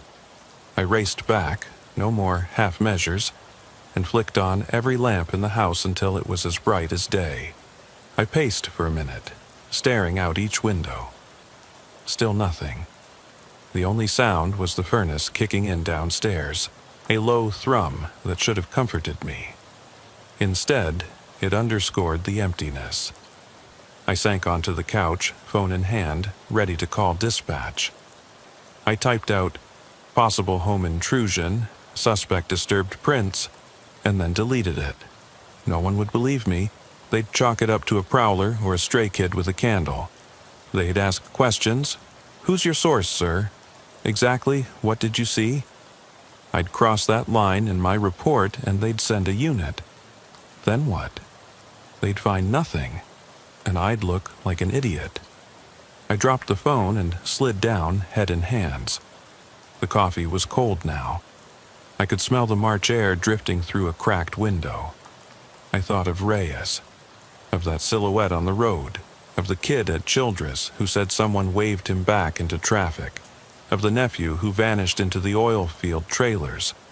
All the breadcrumbs led back here, to my home, my family. I stood and crossed to the window, watching the road.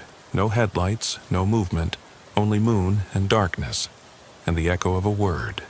Home. I pressed my forehead against the glass. The next thing I did felt like betrayal. I smiled. It felt good to be home. Safe. Loved. But as I lifted my head, I noticed the faintest glimmer by the curb. Another wax ring, just a smear in the concrete, half hidden by shadow. It wasn't a ring this time. It was words, written in that same brittle wax. "Welcome back." I froze. The letters were shaky but unmistakable. Someone, or something, had followed me here, marked my front step like it owned the place. I should have called out, should have let it know I was onto it. But I didn't. I stood there in the stifling light, heart pounding, as the house around me hummed with the mechanical reassurance of electricity and locks. Deep down, I knew there was no chasing this away with guns or lights. This thing wasn't bound by walls or fences or logic. It moved in the static, in the wax, in the spaces between heartbeats. I backed away from the window and turned off the lamps one by one, leaving the living room darker than before. I sat down again and waited. Outside, the night held its breath. I don't know how this ends. I don't know if I'll ever shake it loose. But I do know one thing. The road may be dangerous, but the journey home, that's where the real terror waits.